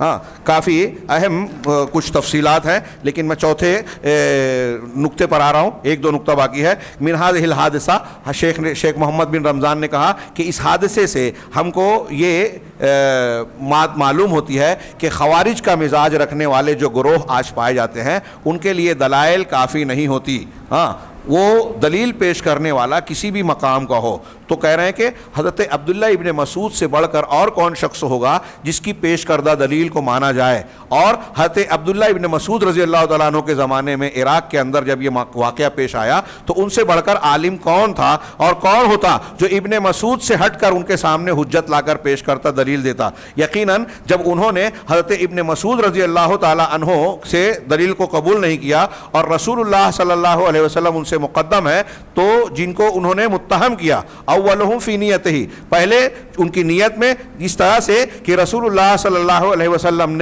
کو انہوں نے حضرت ابن مسعود کو جو ہے متہم کیا, جیسے خارجیوں کے جد امجد نے اللہ کے نبی صلی اللہ علیہ وسلم کو متہم کیا تھا. یہاں حدیث پیش کی کہ جب آپ نے مال غنیمت تقسیم کیا تو ذوالخویسرہ نے کہا کہ اے اللہ کے رسول آپ انصاف کیجئے, آپ نے انصاف نہیں کیا. تو یہ لوگ بھی اسی طریقے پر چلتے ہیں. کچھ تفصیل کے بعد فائدہ نمبر 5 اس قصے سے بیان کیا کہ ہم اس سے یہ بات حاصل کرتے ہیں کہ حکم جو ہے اشیاء کے ظاہر پر لگایا جائے گا. ہاں, اسی لیے اللہ کے رسول صلی اللہ علیہ وسلم نے کیا فرمایا کہ تم ایک قوم کو دیکھو گے کہ تم اپنی نماز کو ان کی نماز کے سامنے حقیر سمجھو گے, تو یہ ظاہر دیکھ کر تم متاثر نہیں ہونا. ہاں, اور پھر حضرت ابن مسعود کا بھی جملہ نقل کیا اور آخر راوی نے جو ہے بیان کیا کہ آخر میں کیا ہوا کہ ظاہر میں یہ لوگ عبادت ریاضت اور اچھا کام کر رہے ہیں, لیکن آخر میں یہ خوارج کے ساتھ مل کر صحابہ کرام کے خلاف جنگ کر رہے تھے یوم نہروان کو. چنانچہ فالحکم ان ہؤلاء من, حکم یہ ہے, فیصلہ یہ ہے کہ یہ خوارج میں سے ہے اور یہ ان کا نتیجہ ہے اور ان کا انجام ہے. اذن نتیجہ یہ ہے, تب ہم کو یہ کہنا چاہیے کہ چھوٹی چھوٹی بدعت کو بھی ہم ہلکا نہ سمجھیں. جو آخری میں نتیجہ پیش کر رہے ہیں کہ چھوٹی بدعت, کوئی اگر اب بدعت کا کام ہو رہا ہے ہمارا, ارے کوئی بات نہیں جانے دو, قرآن ہی پڑھ رہے ہیں نا, ارے جانے دو کیا کریں گے, تو چھوٹی بدعت کو بھی ہلکا مت سمجھو. یہ دیکھیے چھوٹی سی بدعت بظاہر اختیار کی تھی مسجد میں سبحان اللہ الحمدللہ, اور آگے چل کے صحابہ کرام پر تلوار چلا رہے ہیں, اس لیے کہ چھوٹی بدعتیں بڑی بدعتوں کی طرف کھینچتی ہیں. چنانچہ یہ قوم جو ہے گمراہی کے دروازے کو کھولنے والی تھی. ہاں, اور یہ بلیغ وصف بلاغت اور ادب کے ساتھ حضرت عبداللہ ابن مسعود رضی اللہ تعالیٰ عنہ کا انتہائی جامع قول ہے. اس سلسلے میں کچھ تفصیلات پیش کرنے کے بعد انہوں نے یہ بھی پیش کیا کہ بعض لوگ یہ کہتے ہیں کہ دیکھیے اسامہ بن لادن کو آپ ایسا کہہ رہے ہو, لیکن فلاں عالم نے تو تعریف کی, شیخ ابن عثیمین نے پہلے اس کی تعریف کی تھی, لیکن بعد میں شیخ ابن باز اور دوسرے لوگوں نے صاف بتا دیا کہ ان کا منہج جو ہے اہل سنت والجماعت کے منہج سے الگ ہے. اخوان المسلمین اہل سنت والجماعت کے طریقے پر نہیں ہے. اور پھر کچھ اور بھی وضاحتیں ہیں, کچھ اور بھی نام ہیں. ہاں, سید قطب وغیرہ کا نام ہے, شیخ محمد المسعری اور دوسرے لوگوں کا نام ہے. اس میں انہوں نے یہ بھی بتایا کہ سید قطب جو ہے موجودہ دور کے خوارج کے سردار ہیں. آگے اخیر میں کہا کہ لہٰذا ہم پر یہ واجب ہے کہ ہم دین کو اس کے منہج اور عقیدے کے قالب میں سمجھیں اور ایسے لوگوں سے متاثر نہ ہوں, ان کی باتوں کو نہ پھیلائیں. وہ آج جو خبریں پھیلاتے ہیں سوشل میڈیا پر, ٹی وی چینل پر اور مختلف مقامات پر, ان کے پیچھے پیچھے ہم بھی بھاگنے والے نہ بن جائیں. اور اگر ہم سے اس سلسلے میں خطائیں ہوئی ہیں تو ہمیں چاہیے کہ ہم اپنی خطاؤں کا محاسبہ کریں اور اس سے توبہ کریں. ان چھوٹی چھوٹی باتوں کو, جو میں نے پھر سے کہا, جو آخری نتیجہ انہوں نے نکالا کہ چھوٹی بدعت کو چھوٹی نہ سمجھیں. ان گمراہیوں کو جس میں ہم پڑے ہوئے ہیں ہمارے نوجوان, اور اگر کچھ لوگ سوچ رہے ہوں گے کہ یہ خواتین سے متعلق نہیں ہے تو ان سے بھی متعلق ہے, کیونکہ عالم اسلام میں اور ہندوستان میں ہم یہ دیکھ رہے ہیں کہ اس فکر سے کا اثر بعض جگہ خواتین پر بھی ڈالا جا رہا ہے. ان کو بھی اس میدان میں جو ہے استعمال کرنے کی کوشش کی جا رہی ہے. اس کے کیا بھیانک نتائج ہو سکتے ہیں وہ بعض واقعات کی روشنی میں پیش کیا جا سکتا ہے, لیکن ابھی اس کا موقع نہیں رہا. تو ہم لوگوں کو اس سلسلے میں بہت ہوشیار رہنے کی ضرورت ہے. اور عمومی طور سے میں یہ آخری بات کہوں گا کہ قرآن اور حدیث ہماری دین کی بنیاد ہے. قرآن اور حدیث کو اس طریقے پر سمجھنا جیسے صحابہ نے سمجھا تھا, اس کو لازم پکڑیے. باقی جدید اور کوئی نئی چیز لاتا ہے کتنے بھی خوبصورت قالب میں, اس سے متاثر ہونے کی ضرورت نہیں ہے. اس سے بچنے کا بہترین ذریعہ یہ ہے کہ آپ معتبر اور مضبوط علماء جو صحیح عقیدے اور منہج کے حاملین ہیں ان علماء کے ساتھ جڑے رہیں, ان کے ساتھ ان کی مجلسوں میں بیٹھیں, علماء کو ناقدری کی نگاہ سے نہ دیکھیں. اللہ کے نبی صلی اللہ علیہ وسلم نے علم کے کم ہونے اور جہالت کے عام ہونے کو قیامت کی نشانی اور فسادات کے پھیلنے کی بنیاد بتایا ہے. اور دوسری حدیثوں میں, بخاری مسلم ہی کی حدیثوں میں بتایا ہے کہ اللہ تعالیٰ علماء کو اٹھا کر علم کو اٹھائے گا. اس کا مطلب ہمارے سماج میں, جس سماج میں عالم نہیں ہے اس سماج میں علم نہیں ہے, اور جہاں علم نہیں ہے وہاں جہالت, اور جہالت کی بنیاد پر فسادات کے دروازے کھل جاتے ہیں. ان علماء کی قدر کیجئے, ان سے مختلف معاملات میں جڑے رہیے, اور علماء کے اندر ہم یہ نہیں کہتے کہ وہ فرشتے ہیں, خامیاں ہوگی اس کو نظر انداز کیجئے, ان کا منہج اور عقیدہ صحیح ہونا چاہیے. اللہ تعالیٰ ہمیں خیر کی توفیق دے, صحیح دین دین کو سمجھنے، اس پر گامزن اور قائم رہنے کی توفیق عطا فرمائے، اور اس کی برکت سے دنیا اور آخرت کی ہر پریشانی، ہر مصیبت، ہر قسم کے عذاب سے ہمیں محفوظ رکھے۔ وآخر دعوانا ان الحمد للہ رب العالمین وصلی اللہ علی نبینا محمد۔